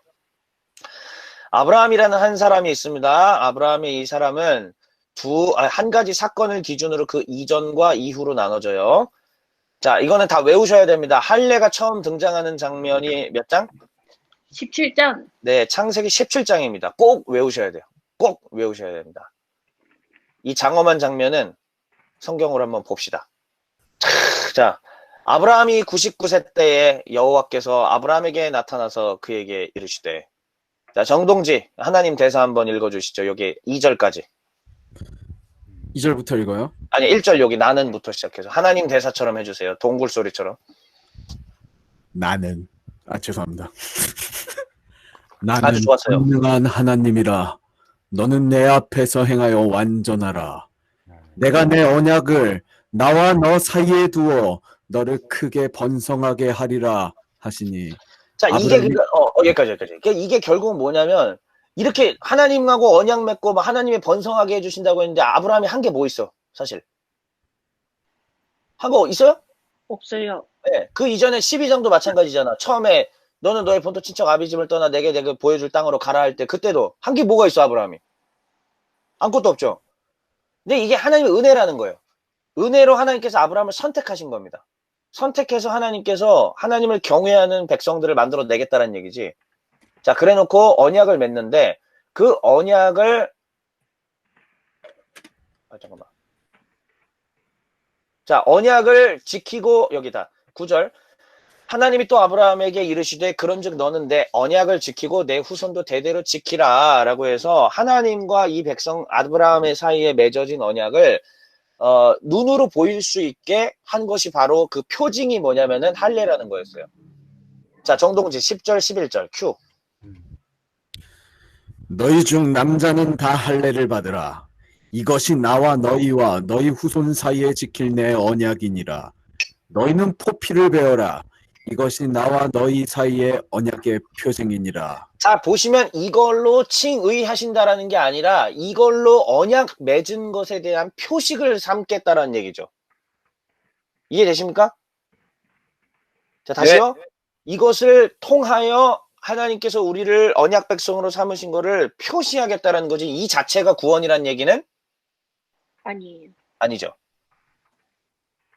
이해가 되십니까?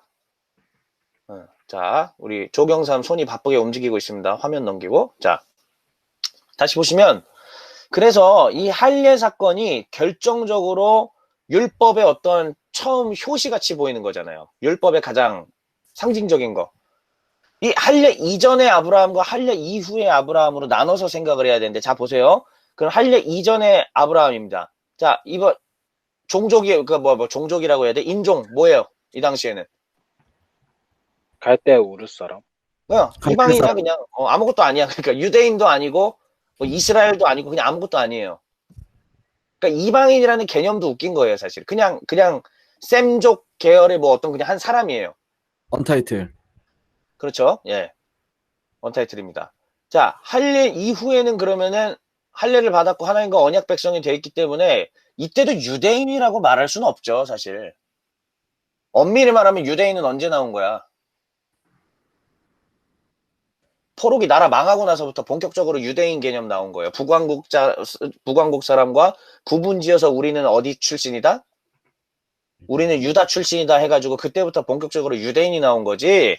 이때는 사실 뭐 유대인이라고 말하기도 웃기죠. 그러나 할례를 받았기 때문에 그래도 조금 유대인의 계열로 봐줄 수 있죠. 이때는. 오케이? 자, 그러면 이 두 아브라함이 있는데 그 할례 이전의 아브라함 한번 볼게요. 할례 이전의 아브라함 15장에서 이미 하나님께서 칭의해 주셨습니다. 자, 아브라함이 의롭다 칭함 받는 데 있어서 원리는 뭐였어요? 믿음. 네, 그가 하나님을 믿으니 내가 너의 믿음을 보고 하나님께서 아브라함의 믿음을 보고 할례 이전에 이미 의롭다고 칭해 주셨어요. 자, 그리고 나서 자녀가 태어났습니다. 이미 칭의 받은 이후에 태어난 자녀예요. 그게 누구냐면 누구예요? 이스마엘. 네, 이스마엘. 이스마엘. 근데 이 이스마엘은 할례 받기 이전에 태어난 자녀입니다. 사실은 이게 뭐 좀 그런 그림을 보여주기 위함이다라는 의도가 보이기는 하는데요. 자, 일단은 할례를 받기 이전에 태어났기 때문에 뭐 이스마엘이 버림받았다 이거 절대 아니에요. 이것도 아닙니다. 그리고 할례 받은 뭐 이후에 이삭이 태어났기 때문에 이삭은 선택의 민족 이것도 절대 아닙니다. 근데 어쨌든 그림을 구도를 보여주기 위해서 창세기가 이렇게 짜이진 않았을까 이제 생각하고 있는데 이제 창세기 학자들의 글을 제가 아직 좀 연구가 부족해서 좀 더 제가 살펴보도록 할 거고요. 이제 여기 보시면은 갈라디아서 신약의 갈라디아서까지 여러분들 이제 연결지어서 생각을 해보셔야 돼요. 자, 여러분들 갈라디아서 4장에서 이걸 어떻게 얘기하고 있냐면 한번 여기 보십시오. 자, 성경을 펴드릴게요. 갈라디아서 4장. 자, 갈라디아서 4장 23절에 이렇게 얘기하고 있네요. 자, 여기 한번 정동지 한번 읽어주실까요? 아니, 22절, 23절, 24절까지 한번 읽어주실래요? 알겠습니다. 좀 더 키워드릴게요. 자, 이렇게. 큐. 23절, 22절, 오케이. 22, 23, 24. 큐. 기록된 바 아브라함에게 두 아들이 있으니 하나는 여종에게서 하나는 자유 있는 여자에게서 낳다 하였으며 여종에게서는 육체를 따라 낳고 자유 있는 여자에게서는 약속으로 말미암았느니라. 이것은 비유니 이 여자들은 두 언약이라. 하나는 신의 산으로부터 종을 낳은 자니 곧 하갈이라. 네. 이게 지금 딱 창세기 그 얘기잖아요. 아브라함의 두 아들이 있었는데, 자, 두 아들 이름이 뭐였죠? 이스마엘하고 이삭. 이스마엘, 네, 이스마엘과 이삭. 이삭이었죠. 하나는 여종에게서 태어났대요. 여종의 이름은 하갈. 하갈이었죠. 하갈의 아들의 이름은 이스마엘. 이스마엘. 이스마엘. 그 다음에 하나는 자유 있는 여자라고 그랬는데 이게 누구예요, 그러면? 자유 있는 여자. 사라? 사라죠. 네, 사라. 자, 그럼 여종인 하갈에게서는 육체를 따라 났다. 그리고 사라에게서는 약속으로 말미암아 났다라고 얘기를 했죠. 천사 3명이 왔을 때 그때 뭐라고 얘기했어요? 봐야지 또. 자, 나 진짜 오늘 정말 열일하고 지금 여러분들 도와주고 있습니다. 창세기 18장이겠죠? 자. 마물의 상수리 나무를 쓸 때 이제 눈을 들어보니 3명이 와서 영접을 하고 있어요. 그래서 음식을 갖다 바칩니다. 네 안에 사라가 어디 있느냐? 그랬더니 그가 이르시되 내년 이맘때 내가 반드시 네게로 돌아오리니 네 안에 사라에게 아들이 있으리라 하니까는 사라가 어떻게 해요? 정동지, 자 연기해 보세요. 사라가 속으로 웃고 이르되 내가 노쇠하였고 내 주인도 늙었으니 내게 무슨 즐거움이 있으리요. 그렇습니다. 그렇습니다. 그런데 자, 이게는 하나님께서 하나님의 사자를 보내셔서 얘기한 약속이잖아요. 그렇죠? 네. 그러면서 아브라함은 강대한 나라가 되고 천하 만민은 그로 말미암아 복을 받게 될 것이다라는 약속의 약속, 선택. 하나님의 이건 선택과 약속입니다. 자, 그러니까 이스마엘이라고 하는 자는 뭐 칭의 이후에 태어났어요. 자, 할례 이전에 태어났긴 했지만은 이스마엘도 할례 받았습니다. 창세기 17장 26절에 봤더니 이스마엘도 몇 살에 할례를 받았다? 13세. 네, 대답이 좀 너무 느려요. 조금만 더 빨리빨리 대답을 좀 해주세요. 아, 나 마이크 상태 있었구나. 자, 다시요. 이스마엘도 몇 세에 할례를 받았다고요? 13세요. 네, 13세 13세. 할례 이미 받았죠. 할례 받았잖아요. 그럼 언약 백성이죠. 그렇죠? 그렇죠. 그렇다고 보이지만은 근데 갈라디아서의 해석에 따르면은 이스마엘은 그냥 육체의 자녀라고 해석을 해버리네요. 그리고 약속의 자녀는 누구다? 이삭이다. 이삭이다. 이거를 한 장본인은 누구예요? 네? 이렇게 나눠버린 장본인은 누구예요? 바울? 하나님, 여호와 하나님이시죠. 아, 갈라디아. 지저스. 여호와 하나님이십니다. 여호와 하나님. 그러니까 지금 이 표를 통해서 우리가 알 수 있는 것은 무엇이냐면은 이스마엘, 이삭 이렇게 있지만은 뭐 그렇다고 여러분 아시다시피 하나님께서 이스마엘 그렇게 미워하지 않으셨습니다. 이스마엘도 큰 민족을 이루게 하셨죠. 그런데 이걸 통해서 갈라디아서가 보여주고자 하는 것은 무엇이냐면은 갈라디아서도 누가 썼어요? 바울이 썼잖아요. 네. 로마서도 바울이 썼잖아요. 그러니까 이걸 통해서 알려주고자 하는 바가 무엇이냐면은 결국은 우리가 구원받게 되고 칭의받게 되는 것은 하나님의 절대적인 선택에 딸려 있는 것이다. 이 얘기를 해주는 겁니다. 똑같이 둘 다 할례 받았어요. 둘 다 언약 백성처럼 보여요. 하지만 그 안에서도 약속의 자녀가 있고 육체의 자녀가 있어요. 자, 똑같이 셋 계열인 것 같아요. 그러나 어떤 사람들은 하나님을 섬기는 사람이 있는가 하는 반면에 어떤 사람들은 가인의 라인으로 가는 사람들이 있죠. 똑같이 율법을 받았어요. 하지만 어떤 사람은 여호와를 섬기고 어떤 사람은 바알을 섬겨버리죠. 성경이 계속 보여주는 거 그거 아니에요? 그러니까 결국은 우리의 구원은 유대인으로서 얻는 게 아니다. 우리의 구원은 율법을 가져서 받는 게 아니다. 우리는 하나님의 선택에 따라서 하나님의 자녀가 되는 것이다. 그러므로 감사하여라. 네, 이런 이야기입니다.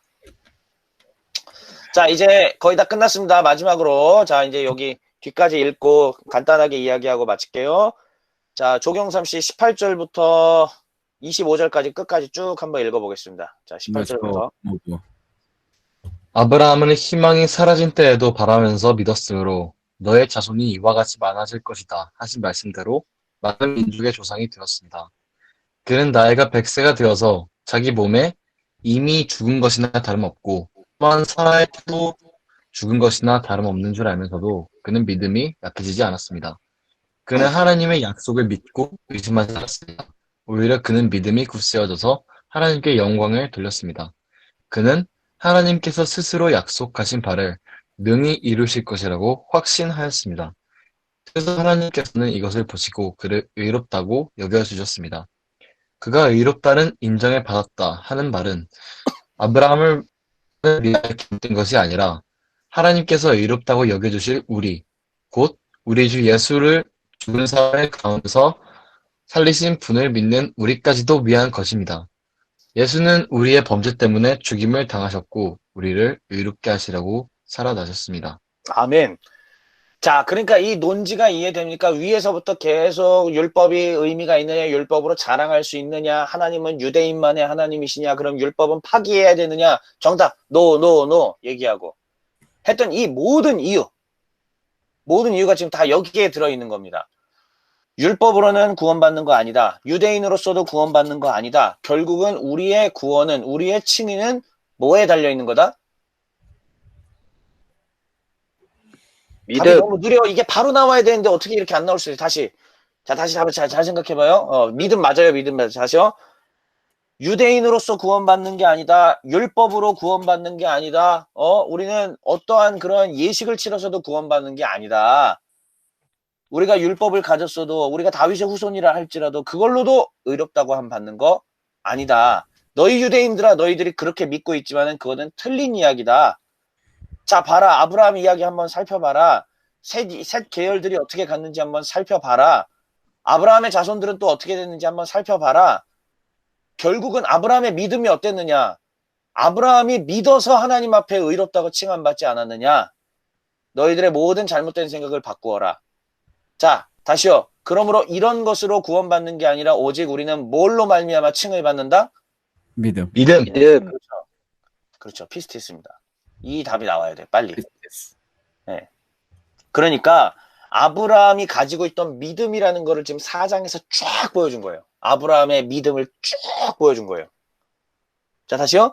아브라함의 믿음을 보여준 겁니다. 그리고 이 4장에서 아브라함의 믿음을 이야기하기 직전에 바로 3장에서 뭐 얘기했냐면 3장에서 사람이 자랑할 것이 어디에 있습니까? 없습니다. 무슨 법으로 이렇게 됩니까? 행위의 법, 뭐 율법입니까? 아닙니다. 오직 뭐다? 믿음의 법으로 믿음의 법. 된다고 바울이 여기서 믿음의 법을 제시한 거예요. 그러니까 우리가 의롭게 되고 하나님의 거룩한 상속자가 되는 것은 오직 뭐다? 믿음의 법이다. 하나님은 법이다. 선택한 사람들에게 믿음의 법을 심어 주신다. 그러므로 이 편지를 받고 이미 믿음의 법 가운데 살아가고 있는 여러분들 감사하십시오.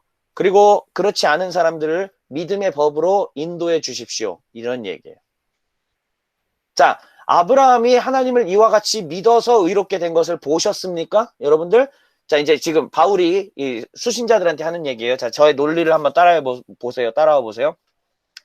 자, 이 편지를 받으시는 여러분들, 아브라함이 결국은 이 율법을 지켜서 할례를 받아서 의롭게 된 게 아니고 하나님을 믿었던 그 믿음 때문에 하나님께서 의롭다고 여겨주신 것을 여러분들 보셨습니까? 네. 내가 이 이야기를 왜 했겠습니까, 여러분들? 로마에 계신 여러분들, 내가 이 이야기를 왜 했겠습니까? 의롭게 된 것은 믿음으로 말미암은 것인데 그것은 결국 아브라함 때만의 이야기겠습니까? 아니죠.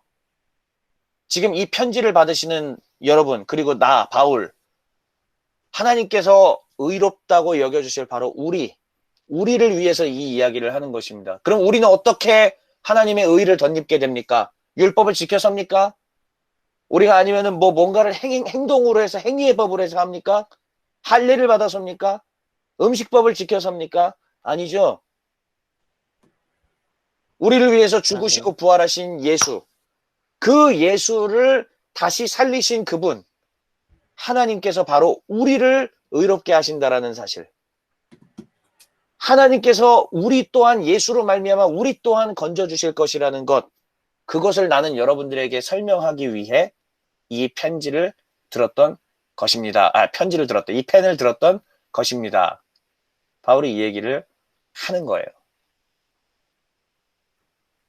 그러니까 논지를 보세요.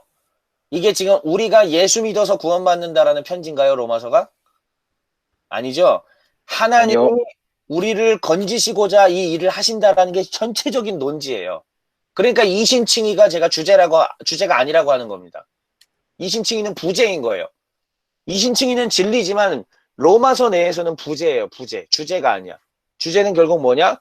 하나님의 이 선택, 하나님의 이 의, 하나님께서 아들을 통해서 이 일을 하셨다는 아들의 복음, 그게 바로 하나님의 전체의 주제인 거죠. 로마서의 전체의 주제인 거예요. 네.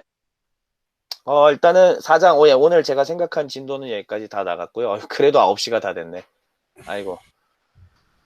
혹시 질문 있으시면, 질문을 해주시고 몇 개만 받고 마치죠. 질문해 주세요. 저희가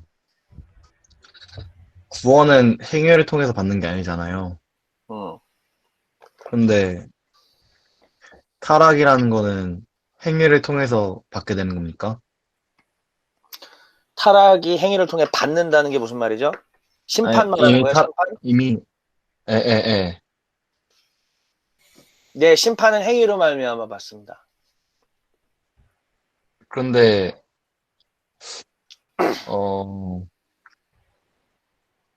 약간 질문이 정리가 안 돼가지고 조금 더 생각하고 질문하겠습니다. 아주 좋아요. 네. 저 질문이 하나 있는데요. 네, 말씀하세요. 이게 당연한 걸 수도 있겠지만, 이제, 하나님이 구원할 자를 자신의 주권으로 선택한다고 하셨잖아요. 예. 예수님의 십자가도 모든 사람을 위해 온 게 아니라 그 선택된 백성만을 위해서 온 거인가요? 예수님의 그러니까 뭐 결과론적이냐 원리적이냐라고 한번 나눠서 생각해 보세요. 원리적으로는 모든 인류에게 열린 거예요. 원리는. 자, 그러니까 다시 예수님의 십자가는요. 그러니까 누구든지 예수님의 십자가 앞에 오기만 하면 다 구원이 열릴 수 있어요. 맞죠? 네, 그러니까 닫혀 있는 건 아니죠. 원리적으로는. 네, 근데 결과적인 건 뭐냐면은 결국은 그 안에서도 심판받을 자와 구원받을 자가 나눠져 있죠. 하나님께서 최종 심판 안 하시면 하나님의 공의가 무너진다라고 제가 말씀을 드렸고요. 결과론적으로는 어차피 인류 마지막 때에 가보면은 구원받을 자와 심판받을 자가 분명히 나눠지게 됩니다. 그러면 결과적으로는 모든 인류가 구원받는 게 아니기 때문에 결과론적으로 얘기하면 하나님 예수님의 십자가는 구원받을 자를 위하여 오셨다, 하셨다라고 말할 수도 있죠. 하지만 원리는 그렇진 않습니다. 누구든지 그러니까 이미 다 문을 닫아놓고 한 개념이 아니라 누구에게도 다 예수께로 나오면 구원받을 수 있는 길이 열려 있죠. 그럼 우리는 어떤 식으로 전도하고 어떤 식으로 사역하며 살아가야 하는가? 구원받을 사람이 누구인지는 다시 말씀드리지만 계속 반복되는 얘기예요. 이거는 오직 하나님께 달려있는 얘기예요. 우린 몰라, 영원히. 영원히 모르기 때문에 우리는 모두에게 문이 열려있는 십자가를 사람들한테 전해야 됩니다. 조폭 깡패라, 두목이라도, 어떠한 살인자라도, 어떠한 사람이라도, 이 사람은 틀렸다고 생각되는 사람이라도, 예수의 십자가의 문이 그들에게도 열려 있을 수 있다라는 가능성을 가지고 늘 그런 가능성을 생각하며 복음을 전하는 것이 우리 크리스천들의 사명인 거죠. 일단 이렇게 답변했는데 좀 미진한 부분 있으면 재차 질문하세요. 예종 씨. 좀 더 생각해 봐야 될 것 같습니다. 예, 알겠습니다. 좀 더 생각하시고 언제든지 또 하시면 돼요. 네. 조경삼 정리됐어요?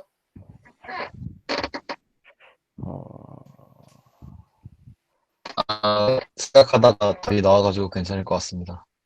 그게 뭔지 우리한테 나눠줘야지 다 같이 유익이 있을 것 같아요. 그러니까 이제 저는 그런 생각을 했어요. 이제 행위를 통해서 이제 사람이 심판을 받는 거라면 과연 이렇게 자기가 죄인인 것도 알고 그거에 대해서 약간 회의감이 들어서 더욱더 잘 살려고 남한테 도움을 주려고 사는 사람이 있다면 다만 예수님 다 좋은데 예수님만 믿지 않는다면 뭐 그런 사람은 심판을 어떻게 받을까라고 생각했었는데 결국에 인간이라는 거는 죄가 있고 이제 타락한 존재고 문제가 있기 때문에 그것을 예수님의 믿음으로 뭐 아무리 그 사람이 잘 산다고 해도 예수님의 믿음을 통해서 되지가 않으면 그 사람은 어쩔 수 없이 심판을 받게 된다. 그렇게 결론이 나왔습니다. 네. 근데 그게 100% 맞고 좀 더 얹어드리면은요, 아무리 착하게 산 사람도 결국 안 된다라는 증거가 있어요.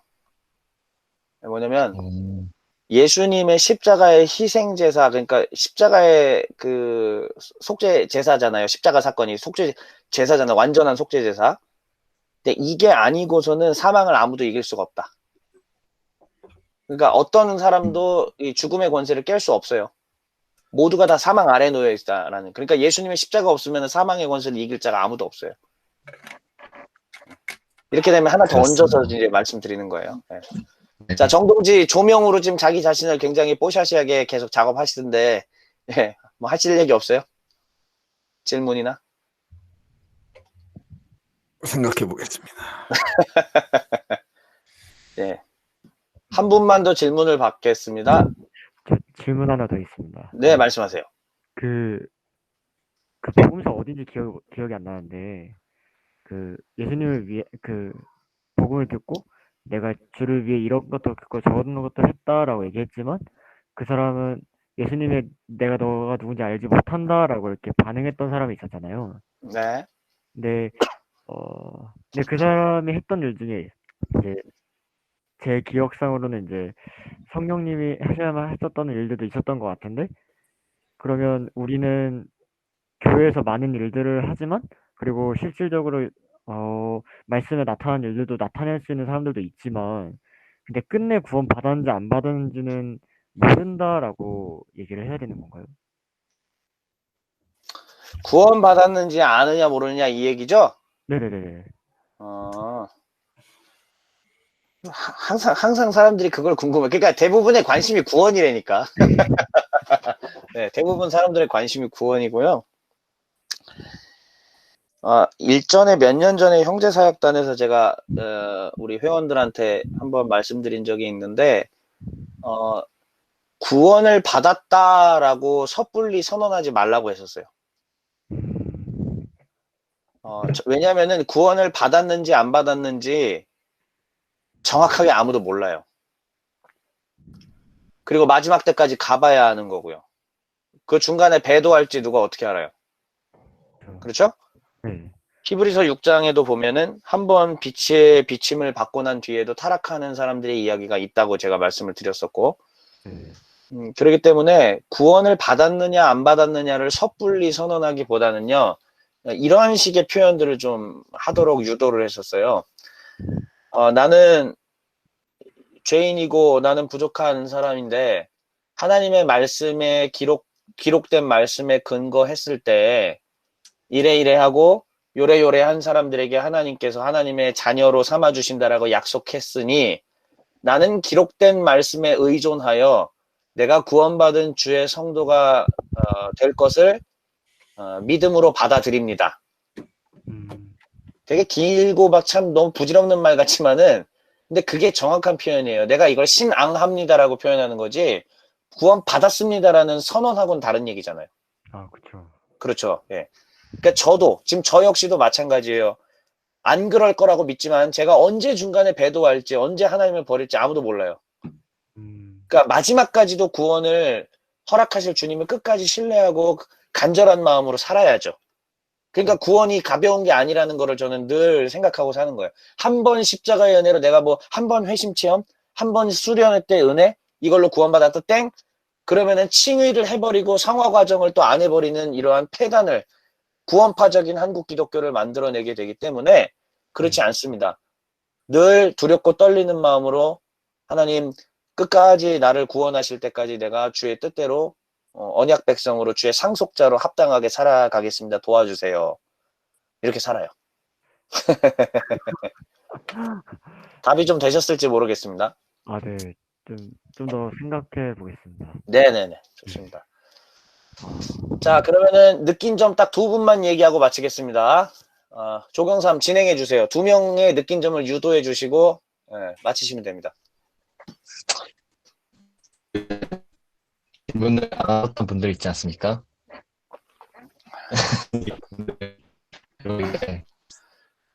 조경삼 소리가 왜 계속 그렇게 깨지지? 계속 끊깁니다. 제가 아마 지금 네트워크가 좀 안 좋은 것 같습니다. 예. 그러면 유일하게 지금 마이크가 켜 계신 앤토니우님께서 혹시 계속 끊겼어야 되는데. 느낀 점을 네, 오늘 내용을 또 이렇게 봤는데 저는 여러분이 질문하는 거랑 또 목사님이 말씀하신 거랑 계속 듣고만 있었고요. 내용을 들어보면서 아직 제가 많이 부족하고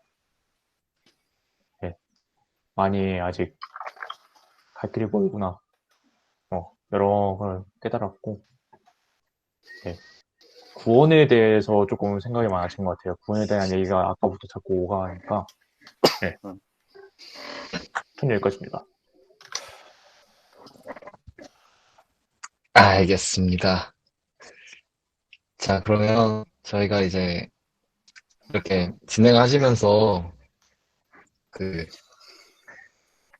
김동희 선교사님이랑 이노 형이랑 이제 홍 강사님이랑 다 이렇게 막 말을 많이 하셨는데 이제 곽 간사님이랑 다윗 간사님은 이렇게 말을 많이 안 하시잖아요. 아무래도 그래서 이제 여기 채팅창에다가 제가 셋둘 하나 하시면 가위바위보 하시면 이제 가위, 뭐, 보보 이런 거를 많이 쳐가지고 올려주시면 이긴 사람이 그 영광으로 느낌잠을 하도록 하겠습니다. 자, 그러면 이긴 사람이 하는 건가요? 네, 이긴 사람이 하는 겁니다. 자, 가위, 바위, 뭘 치는 오! 거야?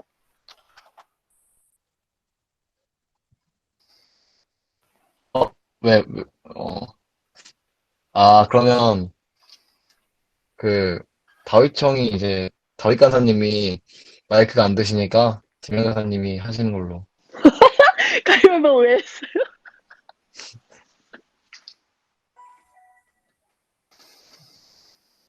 네. 저만 잘 안 들리나요? 잘 들립니다. 잘 들리나요? 네.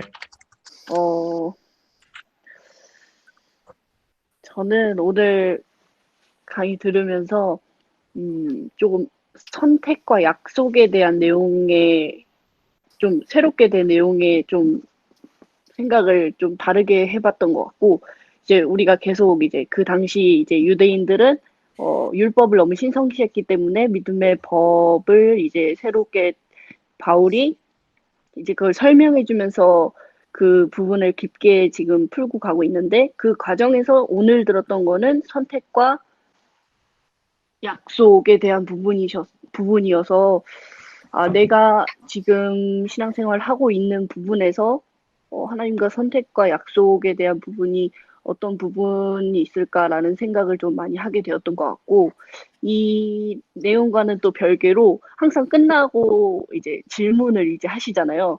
사실 저는 그게 너무 신기해요. 그러니까 저는 너무 있는 그대로를 자꾸 받아들이고 또 그거를 이제 내 걸로 삼으려고 하는 그런 거에 더 초점이 많이 맞춰서 그런지 이제 막 예종 선생님도 그렇고 경상 형제님도 그렇고 서건 간사님도 그렇고 이제 다른 분들도 다 질문을 하시는데 저 들을 때마다 계속 와 신기하다. 와 나도 궁금했었는데 이런 생각은 하는데 나도 어떤 거를 생각해서 질문을 하고 싶은데 조금 그런 게 안 된 것 같아서 다음번에는 조금 듣고 질문할 거를 좀 생각해 보게 되지 않을까 약간 이런 쪽으로 생각이 많이 들었던 것 같습니다. 감사합니다.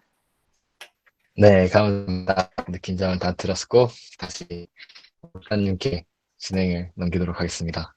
네네. 오늘도 하여튼 저 내용 잘 정리해서 유튜브에 이제 올려주시고 또 하여튼 반복적으로 좀 들어주세요. 예, 반복적으로 들으면은 좋을 겁니다. 그리고 그 조다익 간사님은 저 해시태그 달아서 잘 올려주세요. 해시태그. 어. 해시태그요? 아니 이게 해시태그 달아놓으면 진짜 검색창에 하면 나오더라고요. 너무 신기하더라고요. 난 몰랐지 여태까지 해시태그를.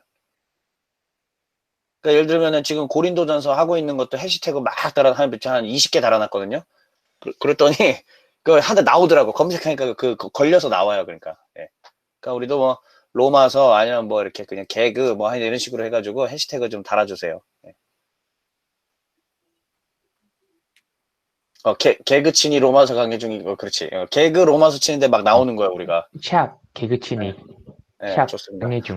예, 그리고 마지막으로 우리 윤경진 간사님 저기 카트라이더 또 제 3탄도 찍어주시기를 좀 간절히 부탁드리고요. 네, 제가 잘 보고 있어요 그거. 네. 감사합니다. 아주 굉장히 고퀄이어서 정말 그 감동받았습니다 정말. 네. 3탄. 네네네. 3탄 생각해보겠습니다. 이거 3탄. 네. 저도 진짜 근데 저 진짜 너무 좋아요. 왜냐면 나 카트라이더 진짜 사랑했으니까 내가. 네, 그래서 그거 보는데 마음이 떨리더라고 정말. 네. 네. 네. 목사님이 그 정도 심장이신데. 거기 나온 황구가 홍석원이었군요. 네. 예, 홍석원 잘한다며 또 내가 또 소문 알고 있죠. 또 들어서 알고 있죠. 예. 부동의 1위래요. 그럼 어떻게 잘해서. 문호준이랑 뜰 수 있어요? 홍석원 문호준이랑 해서 이길 수 있어요? 그렇죠. 예, 알겠습니다. 그러면 문호준이랑 10초 뒤에 출발하라고 하면 어떻게 돼요? 10초 안에 발릴 것 같습니다. 문희준이요? 이거 뭐 아시다시피 제가 2005년도인가 6년도쯤에 그 세계 랭킹 1위였던 조현준하고 전화 통화 한번 하고 1대1로 했죠. 빌리지 고가에서 10초 뒤에 출발하라고 제가 말을 했죠. 근데 0.0 몇 초 차이로 그 골인 직전에 나를 역전했어요. 네, 빌리지 고가 못하지 않거든요. 내가 진짜 잘했거든요. 근데 그거를 역전하더라고요. 그 당시 이제 세계 랭킹 1위의 그 능력을 거기서 맛보고 전화로 영광이었다고 제가 이제 꼭 말씀드렸죠. 이제. 아유, 정동재 87이죠, 지금 나이. 조현준이 아마 87이었던 것 같았는데, 그때. 전 사실 카트라이더는 잘 안 해가지고. 아, 그랬군요. 예. 네. 알겠습니다. 자, 그럼 오늘 수업 여기까지 하도록 하겠습니다. 좋았습니다. 네, 수고하셨습니다. 수고하셨어요. 빠염. 카트라이